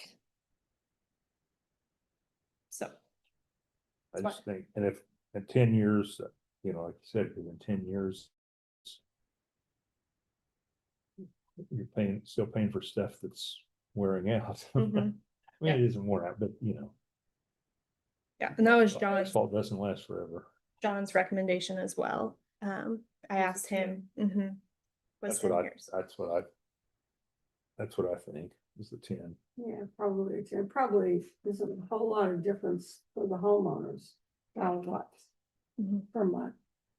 I don't have that calculation broken out on here of how much it would be per month, but this is, I just have 15 years in here because that's what Greg ran based on, what we had advised him the HOA wanted. So we wanted numbers for that. Maybe some of the HOA speak about this. Yes. Okay. Who wants to speak? Give me a few minutes. I'm Lynn Blecka, the developer of Peterson Ranch. When we marketed the lots, we made the purchasers aware that in the future that the initially was a rock road, that it would be paved, and that we projected 20-year specials. That is typically what's the city puts their specials out at 20 years payout. The overall cost of the project came in less than what we thought it might have. You know, affordability for the homeowners, that there are quite a few vacant lots still out there. We got, I think, 10 homes, one still under construction, one probably will start this year, but you know, affordability is a factor. 15 years is a more affordable for the lot owners, homeowners. We think we've got a road that will exceed 10-year life expectancy. The pavers, you know, some had conversations with Schilling about this, and we got a 6-inch asphalt over 8-inch crushed rock, compacted. It was in place for several years before the asphalt was put down. So we would like to request that you would approve the 15 years just for the homeowners that were expecting a potentially 20-year payout. We're looking to perhaps compromise with the 15-year, and then the HOA did vote on that to request a 15-year payout on that. So that's our stance on it, and we appreciate your consideration from the affordability standpoint. I mean, we got a variety of people out there that what the affordability might be to them, and some of them are more capable than others, but we have some that are in the less income range that this will have an impact on them. So that's where we're coming from, and would like you to consider the 15-year, please. We have some other HOA themselves, so We don't need anyone else that wants work. to speak on that? I think we're good hearing from you. Appreciate people coming. So we're running kind of late on our agenda here. So I don't know. What do you think? I think the 10 is what's needed.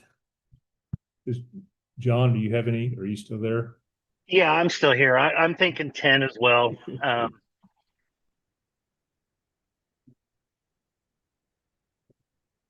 Do you guys have any questions for John Ellerman since he comes back at the end? You ran and did for a while.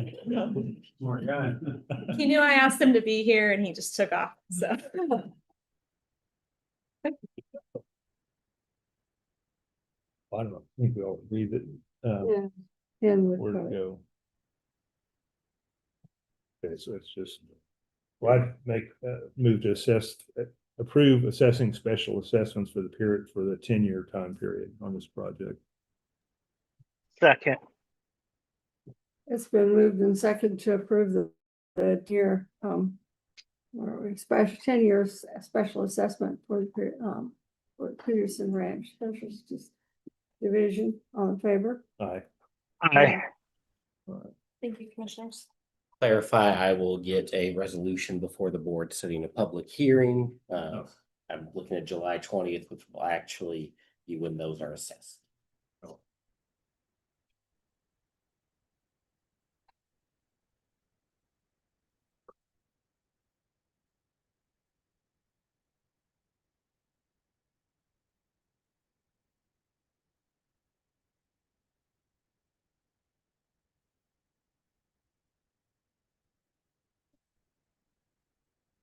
Okay, is everybody ready? Michelle's gonna present.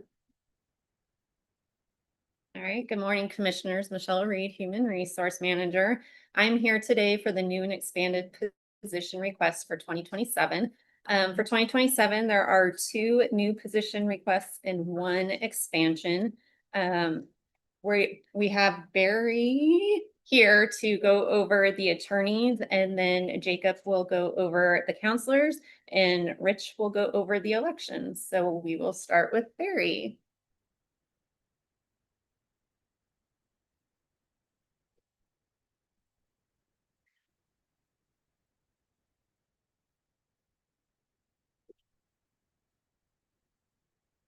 Good morning, Michelle.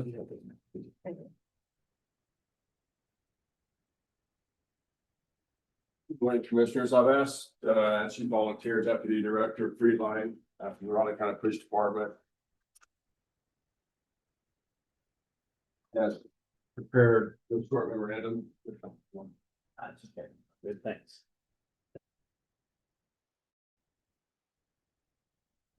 For the investigator for the Raleigh County Attorney's Office, she put this memorandum that I just handing you together, and kind of, I think with the request we made last year, the need has stayed the same. It's you know, we are running into situations, and this is a topic really that's come up for probably 10 or 15 years, where it's been suggested that we have our investigator. Number of other DA's offices have investigators, utilize investigators. We get reports up. It would be beneficial to have an investigator who could do some of the follow-up that's needed on the case once we start reviewing it, interview witnesses. One of the limitations we have as prosecutors, if we interview a victim and they testify contrary to what they said in a pretrial conference or in a meeting we have with them, then we've made ourselves witnesses in the case. We have utilized victim witness coordinators over the years to sit in, and we've also called RCPD and said, can you send an investigator up here? And, they've done their best to accommodate us over the years. And have made every effort, but they also have ongoing investigations. They don't lack for any work. And so really what this would do would be fill a gap that's really been there for some time, that we've managed to overcome the issues. But I think it's probably past due that we have an investigator, somebody who can kind of help, coordinate, finish up the investigations, help fill in some of the gaps in these cases from the time they come to our office and before they go to trial. We're doing more trials now than we have in the past. And I just think for our office, it would be beneficial. I think it would be beneficial for, the community, because we're just going to have better cases. We're going to be able to tie up loose ends. And we're gonna be able to do it in a more efficient manner than, calling up Major Yeager and saying, hey, can you send somebody up here to sit in on this interview or to help, track down a lead or two that we need. And I'd ask Deputy Director Friedline has graciously volunteered to give her some input as well on this. And I think she might think it would benefit RCPD in our cases. Yeah, I just want to highlight in something that we often talk about publicly as well, that, when these officers, and you've seen all the equipment, let alone the detectives as well, but we're talking about body worn camera footage, in-car video, surveillance, recordings from public or even businesses. We have cell phone extraction, social media contact, forensic downloads, photographs, electronic records. I mean, those are all the things that he's talking about in a digital file that needs to be prepared.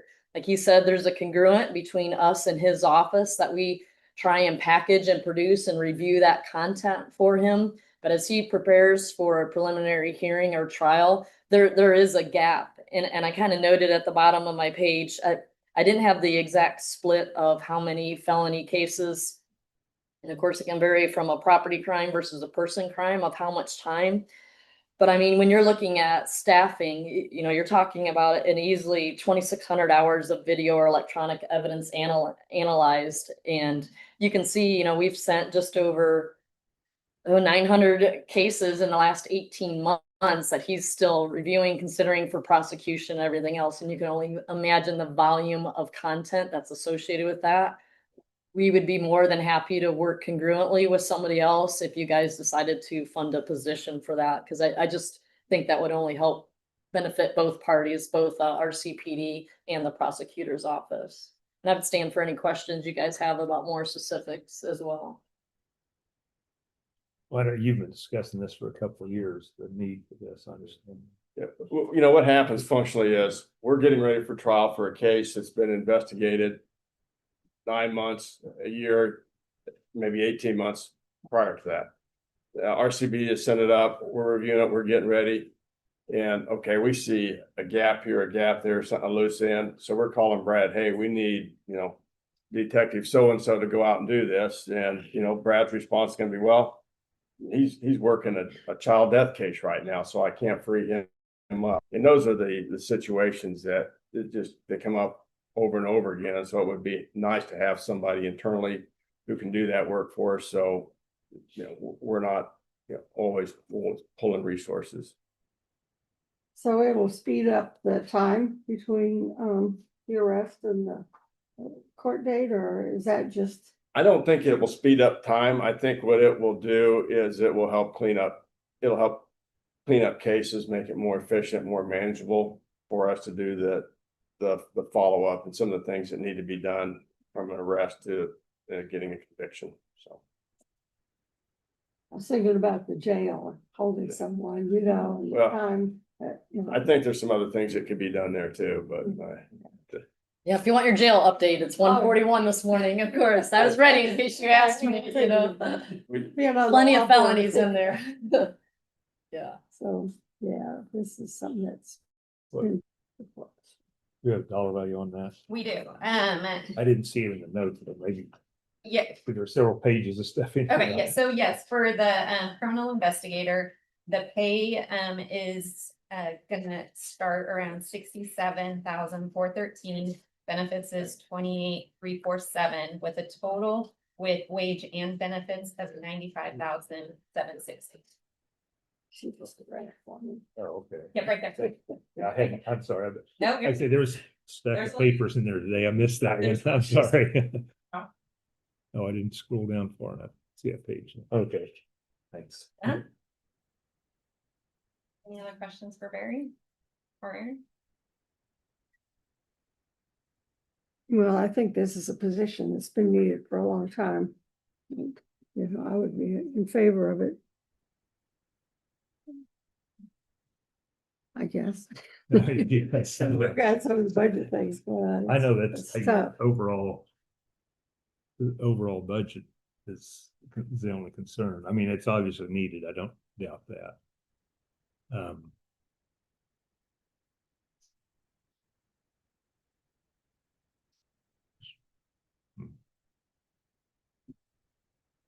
I'll respect any considerations that's given. I mean, that's, Yeah. I understand that there are other requests and it's.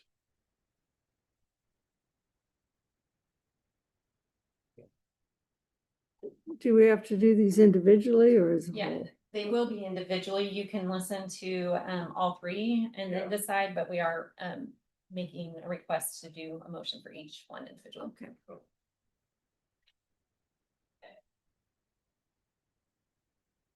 on to the Anything next else? one. Ron, have you got anything else you want to ask? I don't think it's going to surprise anybody, but I'm going to be no on all of them. I'm with the administrator budget that, we've worked through and kind of worked through our budget, but it's still kind of an increase when you think about it just overall. And we're doubling it with this. We need to figure out how much we want to increase property tax to cover these positions because we can't cover the ones we currently have. Yeah. Did you want to say? Need or no need included in that. And I would insist that probably all these positions are necessary, but our budget gap's just too big.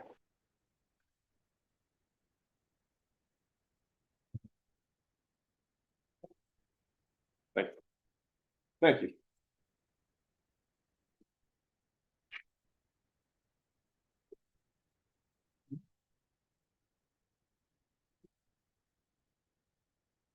Yeah, John, we don't have to go forward with the administrator right away.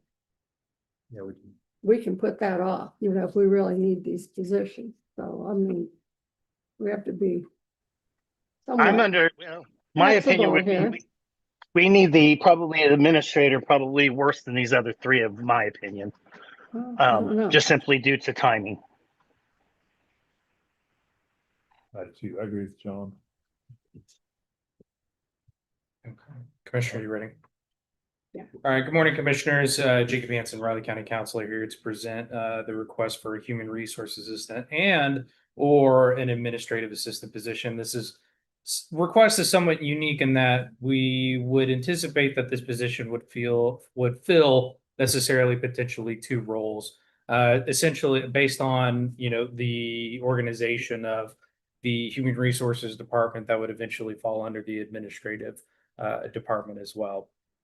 I wanted to highlight, and I'm sure you guys have read the documents, but I thought it would be kind of give you guys an example of the necessity of this position for our HR professionals. Now, I know that obviously for reasons that this is confidential information, so you won't see the actual scheduled, like the titles of those items scheduled. But I went through, I reviewed them myself. I took a look at them and that they are all legitimate.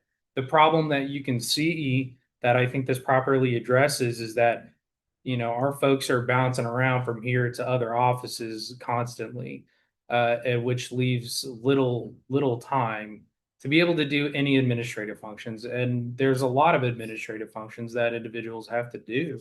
There's no time to be able to sit down and organize and get things ready, which really translates our performance overall for every department. I mean, human resources helps the employees in each department function and do the best job that they can. Again, we're in an interesting position in that we all also anticipate that this would help the administrator and help fulfill those functions. And that division of labor, if that's something you guys want to specify 50-50 time, or this can always be revised, I think, depending on the need of the administrator, because that's the unknown here. But what is known is that our HR folks are dealing with quite a lot all the time, and to be able to do a good job and make sure that things don't fall through the cracks. This administrative position is certainly needed. And I wouldn't set a exact 50-50 because week to week it's going to be different. Correct. I'm sure. And Depending on what's going on, there's going to be different things that they need.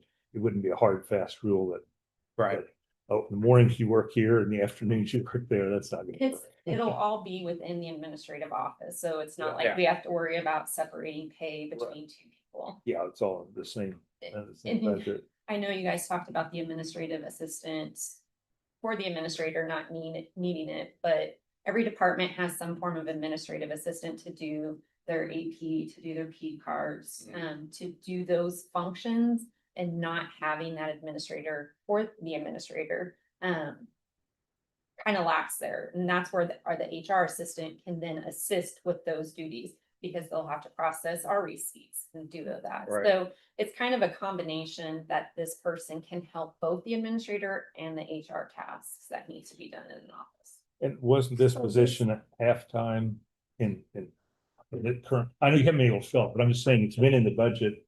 So it was an as needed position that was in the clerk's office, Right. that was filling this role. So there is some, and how much was you, It was a, how much was involved? How much is the increase? Wouldn't Sure. be all of this, it'd be the difference between what we had in it last year for, and I realize that's a follow-up question on the last minute. So my understanding, and Rich and or Jacob can correct me, we budgeted for that as needed when HR was in the clerk's office for 15,000 a year. My understanding is those funds belong to the clerk, so when it goes to the administrative office, that's why it would be the full amount that it was asking But for. overall to the Correct. county is what I was looking at, so I didn't remember how much.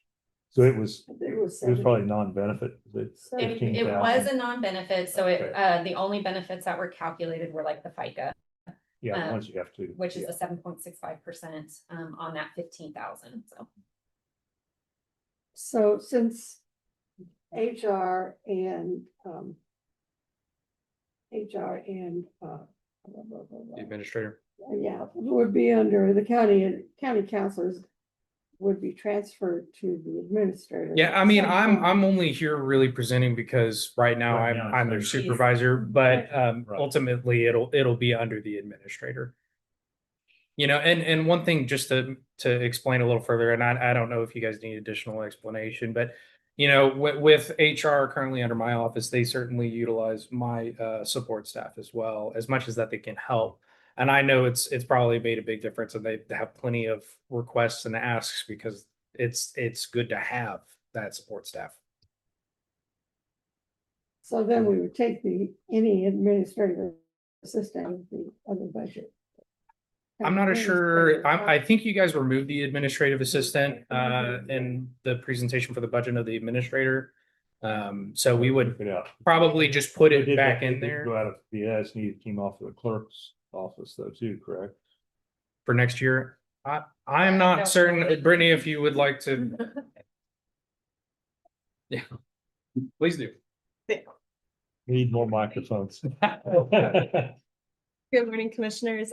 Yeah, so we originally budgeted for an HR assistant and an administrative assistant in the county administrator budget. You guys directed staff to remove both of those positions, so we have decreased the personnel those costs. The as needed position in the clerk's office is still budgeted at $15,000. Why? Well, we never received direction to remove it, and when I was reviewing minutes back from 1996, that position has always been in the clerk's office. It's just been used as the HR assistant position. So that is where we are at with those personnel.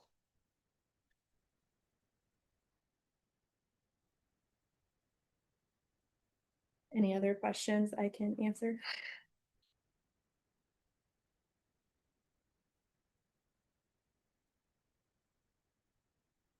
Well, then don't we need to take the 15,000 out of clerk's office and put it in? I think so. I mean, take that out, but with that, and then decide what we're doing here, but that's a separate. Yeah, well, it would issue bring with this clerk's amount office. down, before putting in that fund and take that amount down from 78 down to 15,000 less. Your numbers.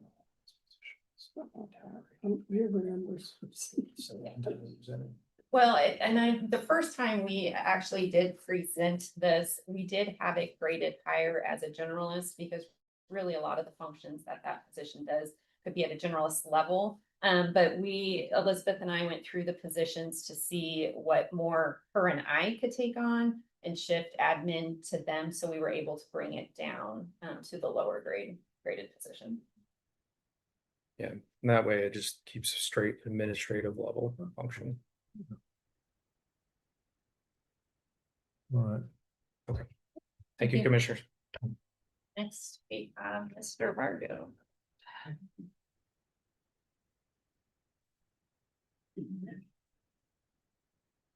Good morning, Commissioner Rich Ford, Riley County Clerk. I have Susan up here to discuss the intricate details, but this is an existing position, so it's not a new position. As it states in the end, at the very end of it, we can absorb it within the budget numbers presented, as it states in the end of the document here. It's a one grade position up. That's why it's just one step up in the pay scale. So it's not that significant a hit to the budget. So we can absorb that. We're not asking for existing funds. It's been reviewed by both HR individuals, I've been told, and that's where it should sit. I actually recommended a grade higher, a grade 7. So I believe very strongly in paying someone with the position they're in is valued at. So based on the analysis of HR, we're not paying it what it's valued at. The positions in the responsibilities with this position have just increased dramatically, commissioners. There's probably no other function of government that is more scrutinized locally, statewide, and nationally, and has to follow more intricate laws and details than any position in the county. But why does it show it as a deduct? In parentheses, it's generally shows as a deduct. It should be an increase. If you look at the total, Yeah, no, it would be an increase. It's an increase. No one's trying to pull a fast one there. I didn't see that, but it's definitely an increase, or else we wouldn't be here asking for a decrease. So it's an existing position. It's one of the 4 that exist up there currently. All of our staff is required to get 8 hours of election training per year by the state. It just is intricately important, especially now, this time of the year. Myself and Susan and other supervisors don't have time to be watching over people. Everyone has their responsibilities and they have to be at the level of individual that they can just take it and run. But the problem with that is if you don't have the qualified individual in that, I get to make the headlines. And that's how important and how scrutinized elections are. And I don't think anyone can deny that. I don't know, Susan, if you want to add They're anything. definitely under a microscope right now. It has been for a while. Well, they always have been, but it seems And like I said, to me, tightening up. it's just paying the position what it's currently valued at. And the state keeps adding new rules for you. Really, that's kind of what started this is we had the mandatory security pieces that went into it. And as that became more detailed and had things that we had to follow, we had to shift responsibilities and make the election coordinator's position really be able to focus on the security pieces, which made the election specialists pick up some of those responsibilities that actually Rich and Jacob are getting ready with the League of Women Voters. That's what that lawsuit suing the state is about. And what his testimony is going to be about is the signature verification protocol that we're mandated to follow statutorily, the follow-up, the tracking, the cured ballot statistics, all of those integral details that position is responsible to be able to not only do that function, but really be able to manage themselves during that process. So the request is just to pay the individual what they should rightfully be getting. And I don't have a problem with that. And like I say, we will absorb, we won't add anything to the budget request Okay. so far. It was just coming out. That'd be there's something existing. in the 3. Out of the existing or unused benefits portion or unused payroll portion, whichever. So are you talking about doing it, changing right now or changing the first of the year? It'd be 2027, correct? Isn't that what the request is? It is. For? Okay. Just, Yeah, So it's already in your budget, basically. we will leave it So we're as is. just- We will not put in increase for this. Okay, so we would just be approving the position expansion. Yeah, For the new grade. for the new grade is it. Any additional questions, commissioners? Okay, if you think of any, you know where to find us. Thank you. Okay. Do any of you have any additional questions one last time for Barry, Jacob, or Rich, or myself? So as stated, we are requesting that you do a motion for each position.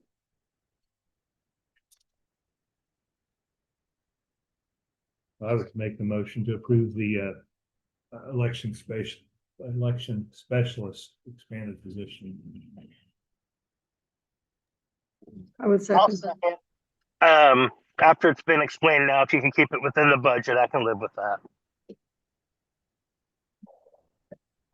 It's been moved and seconded to approve the county or the election specialist expanded position on favor. Aye. Aye.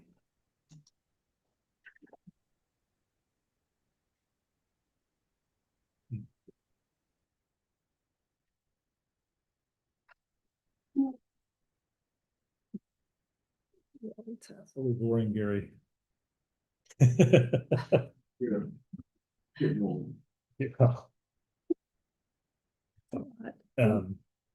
One, I guess in the first one, I'd say we need to plus or we add or even deny either one. We make a motion, right? I'd move to deny the criminal investigator position.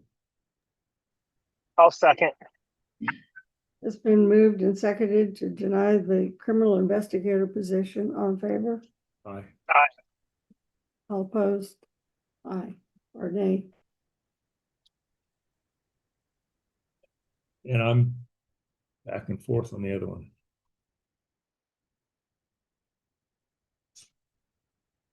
You can see there's definitely going to be a need there, I know. but there's also a need for the overall budget. Well, one of the things I might mention here, and I've mentioned it before, is wait to get our administrator in place and assess the, I guess, new department or the office needs at that particular point in time and see what direction we need to go. Because that individual is going to be overseeing all of that and may have a different process of how they want to go about it. And I, But if we don't fund it, that means it can't happen next year. You know, if we don't fund it, it won't happen until 28. Right. That is the downfall. You can amend the budget. But and it will be a department, don't forget, that will have an administrator, the budget and finance officer. It's gonna have the PIO and human resources. So you're having all of these in that one department. I would have to wait and see what we're gonna have to do. Hold on it for now. Hold on it. I think we need to hold it, see what goes, whether or not we start that whole process. 27. All right, so how do you make a motion to not decide? I mean, you guys, so Commissioner, you could still deny it at this time and revisit it at a later date. Mhm. So that's what I would advise if that's what you're thinking thinking for to do. this budget session. Is that what you're thinking? I would, like I say, it's, till we get all the budget stuff. You guys together. can always add it at the very end. Yeah. Right, we When always you add do it. COLA. So I'm, Or you could move to table it. And then we can bring it back. Brittany Yeah. has something. sorry, yes. Right. Running back and forth. Finish that. Yeah. I should bring my phone. That's how it counts my steps. Otherwise they don't count, right? So I can just put that line, the HR assistant, and on our budget, we have the new and expanded positions line, and I can just have it as a placeholder, and then you guys can see how that overall impacts the budget, and then you can just hold until, just so it's there. Yeah, that's what so probably just tabling it with that effect. Yeah. Okay, well, I moved to table the HR administrative assistant position. Second. Okay, it's been moved and seconded to table the human resources and admin assistant position. All in favor? Aye. Aye. Aye. Thank you, Commissioners. Thank you, Michelle.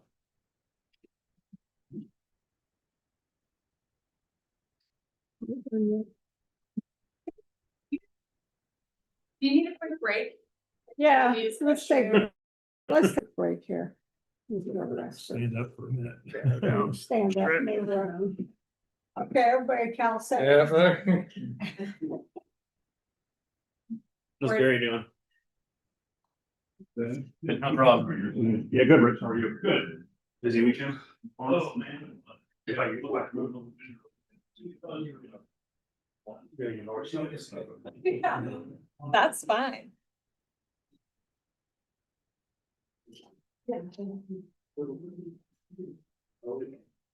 Doesn't help that I emailed you guys a bunch this weekend. But this, like, the other stuff, because we got so much going on there. Yeah. Pay attention. Yeah, I mean, I saw. No, that's Worry about that. Or tonight or tomorrow. So we can- we're off and read stuff. No, we didn't. I got some work done Saturday. Sunday, I wasn't. Couldn't do it first thing, probably first thing tomorrow morning, I have to get it. I got a real early Saturday morning for some reason. I went running all the time, but I went out to get out, do it. Went out and we're trying to put some pavers. Yeah. Under a swing gate. Oh. Yeah, and then the soil was pretty soft with all the rain, so it's good, but I gotta redo it because they didn't have any limestone screening to put underneath it, so I gotta get some of that. I cannot believe how much they want for a bag of that. I can buy a small trailer. Yeah, you can buy a trailer by that. I was like, yeah, because we did that before when we did the patio. Years ago, right? Then we're not supposed to do it all the way, but then just, maybe 6 foot, maybe. But it's cool. Yeah, it's very nice. Yeah, because also the dew was so heavy, the wet, the grass was wet first thing, the dew was so heavy. Because we moved Wednesday, Saturday, it looked like when he did them. It's just. So now we turn on, burn it all up. Yeah, the whole. Heat advisor. 9 miles. Yeah. Hard to say I had no. some county stuff I was wanting to work besides this week, some other stuff, and I said, no, I'll take a week. This week I'll get on that, but. You see the audio files. It reads it to you. Yeah. I know, I'm getting more. If not, when your numbers, reading, hearing the numbers, I need to see them written down to see the numbers. Yeah. Make that work. She had those 100+ pages for small ones.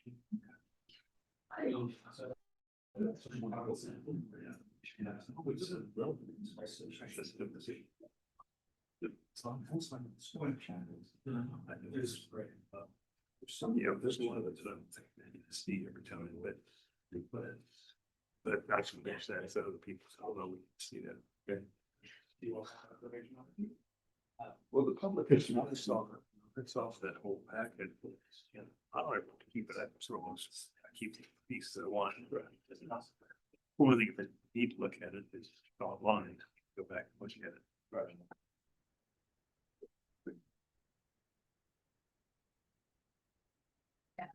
You see that one of the guys make one move at one of these come up. Mhm. Yeah. I see that. I did notice it. I didn't. Yeah, I definitely see them. At first I thought. I was looking- Looks familiar. Well, I wondered if it was reflecting Oh, off the uh-huh. screen from in here, but none of ours were running. So, Yep, okay. I saw that.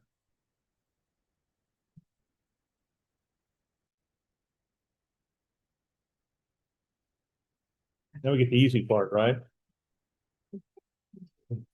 Great. Then however else that develops.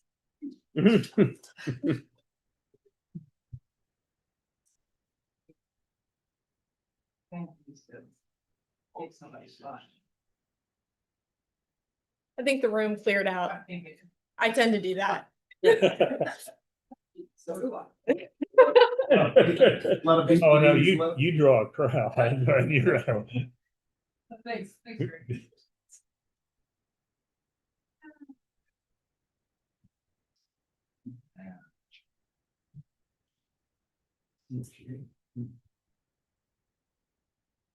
Where you get back at it?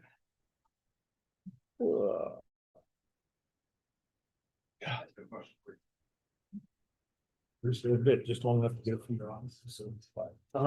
There was like a week or so ago, I had fights on me and I didn't know what I got. They were annoying. Okay. That was when I was sitting there. Taking a break outside, and there was one bus around. A long one today, I could. or at least it feels like it. It's not really. It's only 10:40. But it Never feels failed like to hear, you know, you can hear the buzzing. Well, even this one, Yeah, they are. Even. Usually quick, huh?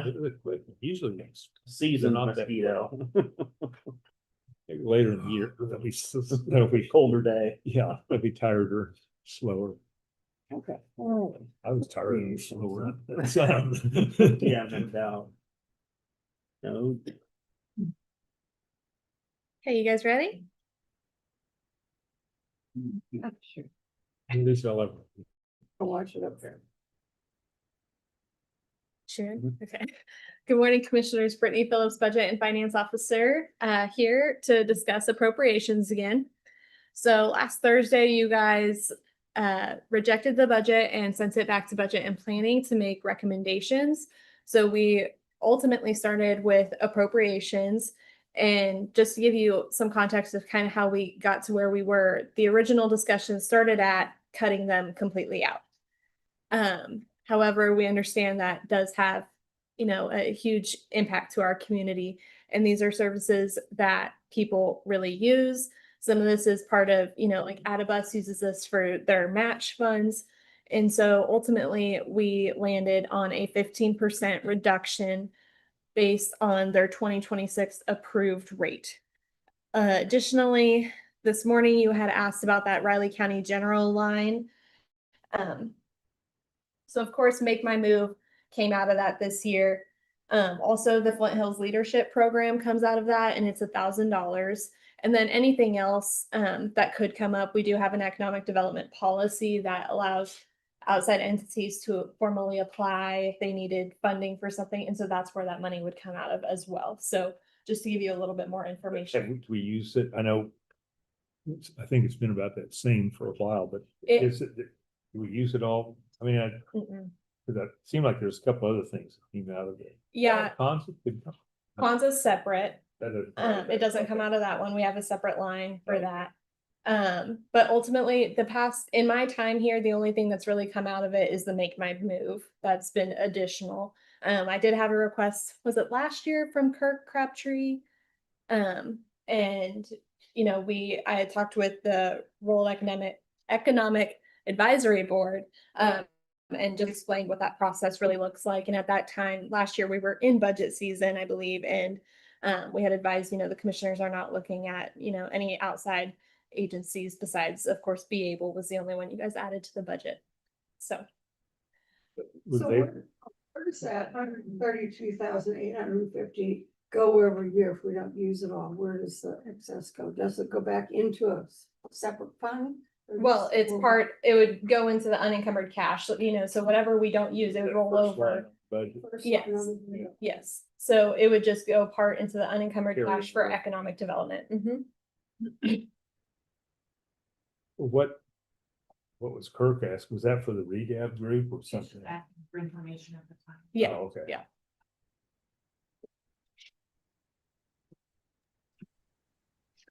So if I'm understanding this correctly, Brittany, and I'm sorry I'm online this morning. That's okay. We would have a little bit of funds to fudge with if we wanted to go ahead and do Make My Move. I mean, if we were going for the regular amount of funding, it still would have been 33. So we're really just extending it and adding $17,000 basically. So if we made our priorities on spending that money as such, we would have it with no technical increase. Is that how I'm understanding that? It wouldn't necessarily be an increase, because it would come from the Riley County General Right. line for appropriations, but I know ultimately my recommendation to Amanda was that the board not move forward with Make My Move. Okay. And that isn't on this one anyway. No, ma'am, it is not. Riley County General would come from that. Yeah, it would come from that line, yes. Separate. Correct. So,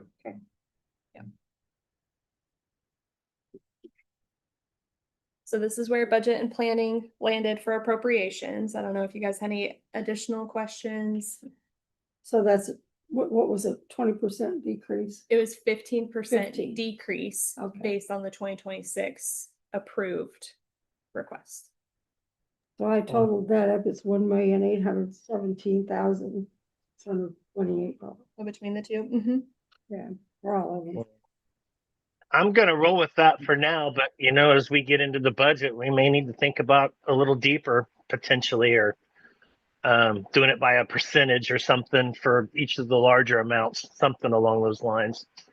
It's a pretty good cut though. Yeah, you know, like when you approve, say, be able at 10,000, if you cut 20% out of this, quite a bit. Same thing. Yeah. Same thing with But- the genealogical society, you know. Yeah. Right. But you look at some of the other ones in the $200,000 range, you may need to the second time around, Yeah. maybe base it on a percentage of the number instead of just an all out percentage across the board, maybe. So it doesn't impact the smaller ones that much. And one, get back on my soapbox here I wouldn't mind if we took chamber to zero. After I made comments against them last time, Jason asked me to come in and talk to me and convince that, well, yeah, they are doing these things. And I said, my big problem is you support TIF and RHID, ways to take away money from us, but then you want more. And he said, well, but this new TIF that the foundation's doing, we're not doing anything about that. I was at the city commission meeting. The chamber representative got up and talked about how they were in favor of it and they were pushing it. So the fact that he lied to me puts it at zero for him. Well, I kind of agree with you, Greg. Oh. Because, you know, I mean, they have been That very was the last straw nasty for and they me. have not really done development in the rural areas. Instead, they've gone into another county. So that bothers me a lot. Well, I will say, while I will support the 15% cut because it's equal across the board, we are going to have to still try to find ways to push the needle in an economic development form. And, you know, it's taken some time, obviously, but we've put together a pretty good committee. But, you know, even they are going to need some assistance from somebody that has a little bit more expertise. I think cutting that completely is basically cutting ties in our ability to move the needle forward or help be part of moving the needle forward, whether it's city of Manhattan or rural or whatever it is. There are some rural initiatives in place that are going to take some time to Maybe supersede one, too. and to get outside funding because you're just not going to be able to fund it on the local end. So it's taking some time. I think there's going to be benefit from that, but it may be 3 or 4 years down the road. I don't know. And there's some other things being discussed and proposed too. Keep in mind 2 things on that. One of them is for military relations, which we do need to be supportive of Fort Riley in any way that we possibly can. And the other, and you can make decisions on that part of it, you know, that goes specifically for just military relations at this point or something specific maybe. But I do think we need to keep some sort of relationship there. And Greg, I agree with you. The tax burden, the incentives and subsidies are causing are exactly why we're at where we're at. So we're sacrificing that. We're sacrificing losing so majority of the business community can win. And that's become very problematic. Oh, maybe 50% cut there. I know the chamber also helped Amanda with the Make My Move contract, and I know if you guys were, and they haven't charged us for that. So I don't know what that would mean for that or anything else that they do potentially. I don't know everything that they help us with, you know, on a county level, but I believe there are a lot of things that they do not charge us for, and that could turn into them charging us for those services instead, which would not necessarily be budgeted for because we wouldn't be prepared for that. I don't realize that. It's just my tantrum. Sorry. No, I have the same kind of anger. It's kind of, you know, that haven't helped with any kind of coordination between us and the city either. So it's kind of. Now, the one thing I will say with our appropriations is they're well-rounded. They deal with numerous sectors and categories that are very important to the county and kind of extend county vision and county focus, and obviously provide necessary services and programming to the community. And there's nothing here that we currently have that's really what I would consider overlapping. And the emergency shelter is another one that uses county dollars to bring in federal dollars as well. So there's several of them that are able to get more out of what we do provide.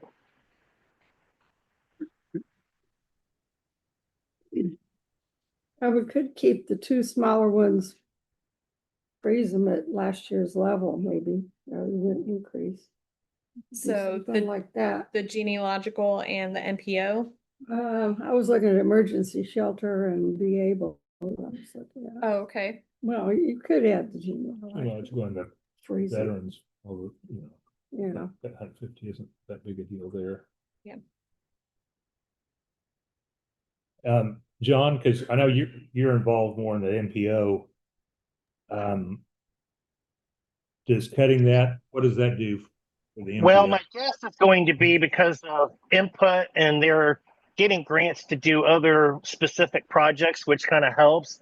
That number is actually going to be less anyway, but it is based off of a formula for each one of the 6 entities to match an 80-20 split. And we've worked really, really hard over the last 5 years to get it back to that 80-20.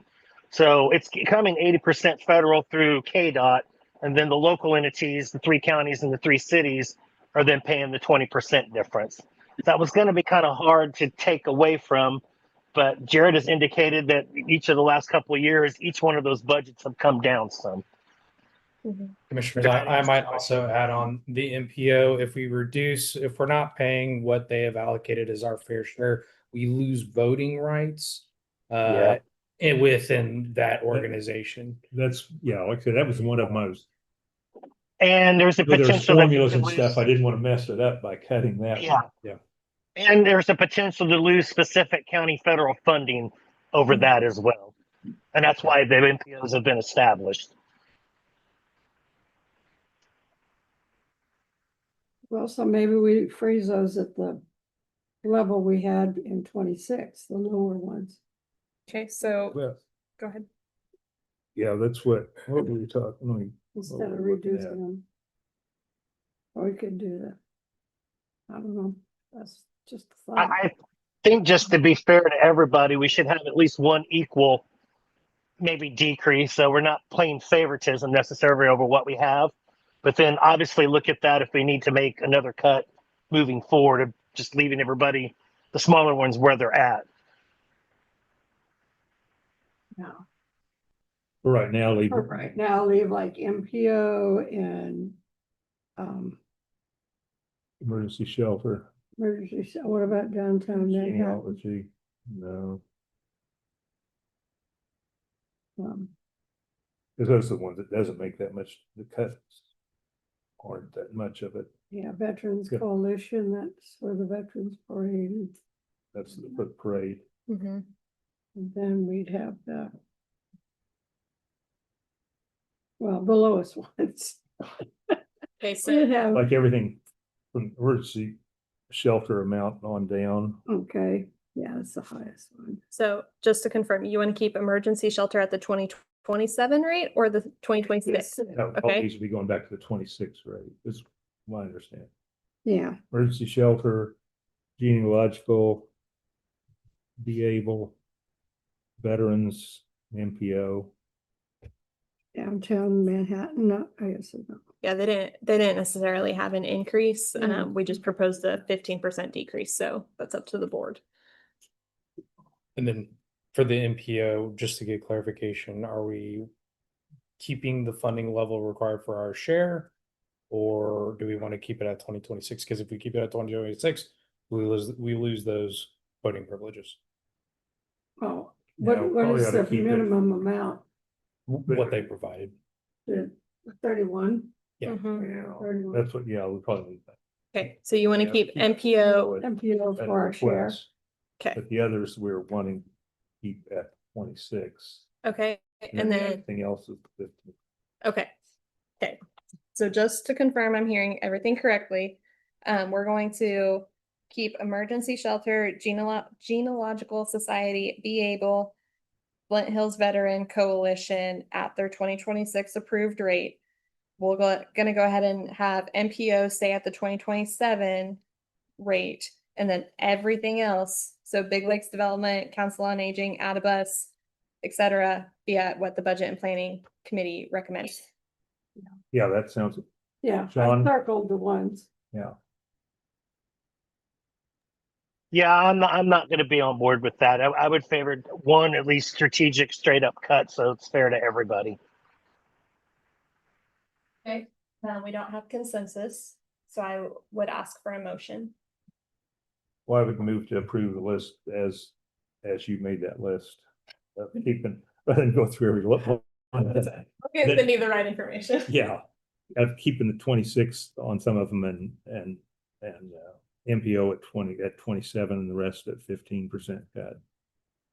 I would approve that as presented. Second, you need I second it. Yeah. All in favor? Aye. Aye. Opposed. Opposed? Nay. Okay. I will get that information to Cindy, so we have it clearly outlined in the minutes what what all you guys would like to discuss, because I sent you quite a bit of information kind of over the weekend of cuts that we are proposing, that the Budget and Planning Committee is has proposed. So I want to make sure you are on board with discussing the. Yeah, we need to make sure we're getting ahead of this thing because we're kind of behind right now. Yes. Where we would do your appropriations discussion in our special session then. Well, not appropriations, that's what we just did, so. Okay, we did that. I would talk about, Okay, I'm the- sorry. I No, didn't you're check okay. it off. It's, the health department, parks, household hazardous waste.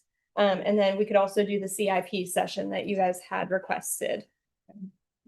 To talk about which areas we can cut from CIP.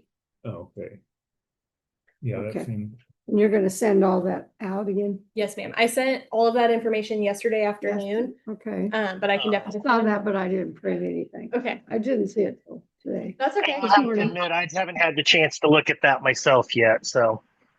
Okay, well, if anybody needs me to resend it, I can definitely do that, but that can be our discussion on Wednesday. To go through those areas. Okay. Well, John, I hope you feel better by Wednesday so you can attend in person. Me too. I just woke up this morning, still have a severe headache, and I was vomiting again, so didn't want to come in basically because of that. Yeah. You need a bucket next to your desk. Good news is I did see the specialist on Friday. We know what the issue is. We just gotta start taking care of it. Okay. Is No, there I think your anything else? list- Like I say, I just reviewed it quickly, but I'm I was working on just today's stuff. Yeah. But I looked at, that's a place to start. Yeah. Okay. Is there anything else the board would like me to prepare for Wednesday or Thursday? 2 days in a row, we're gonna do I know, I'm sorry. this? Here it is. Budgets, work sessions, information. That's it, right? Yeah.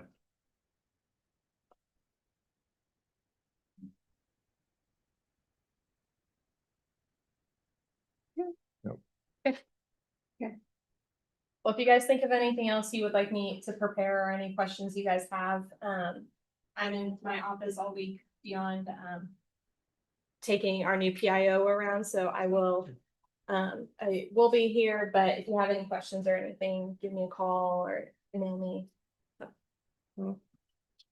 Thank you. I have some Advil in my office. Yeah. For you, do you need? No, everybody needs some. I've got some. Yeah, I've got a lot. if anybody- Okay, have to have a little room here. Okay, anything else for today?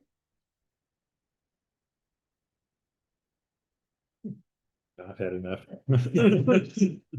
I'm good too. I really need to go lay down. Yeah. So do I. Where's the couch in here? Okay, motion. Okay, I'll make a motion, we adjourn the June 29th meeting. Second. It's been moved and seconded to adjourn the June 29th meeting of the Riley County Commissioners. All in favor? Aye. Doing Wednesday now, not Thursday.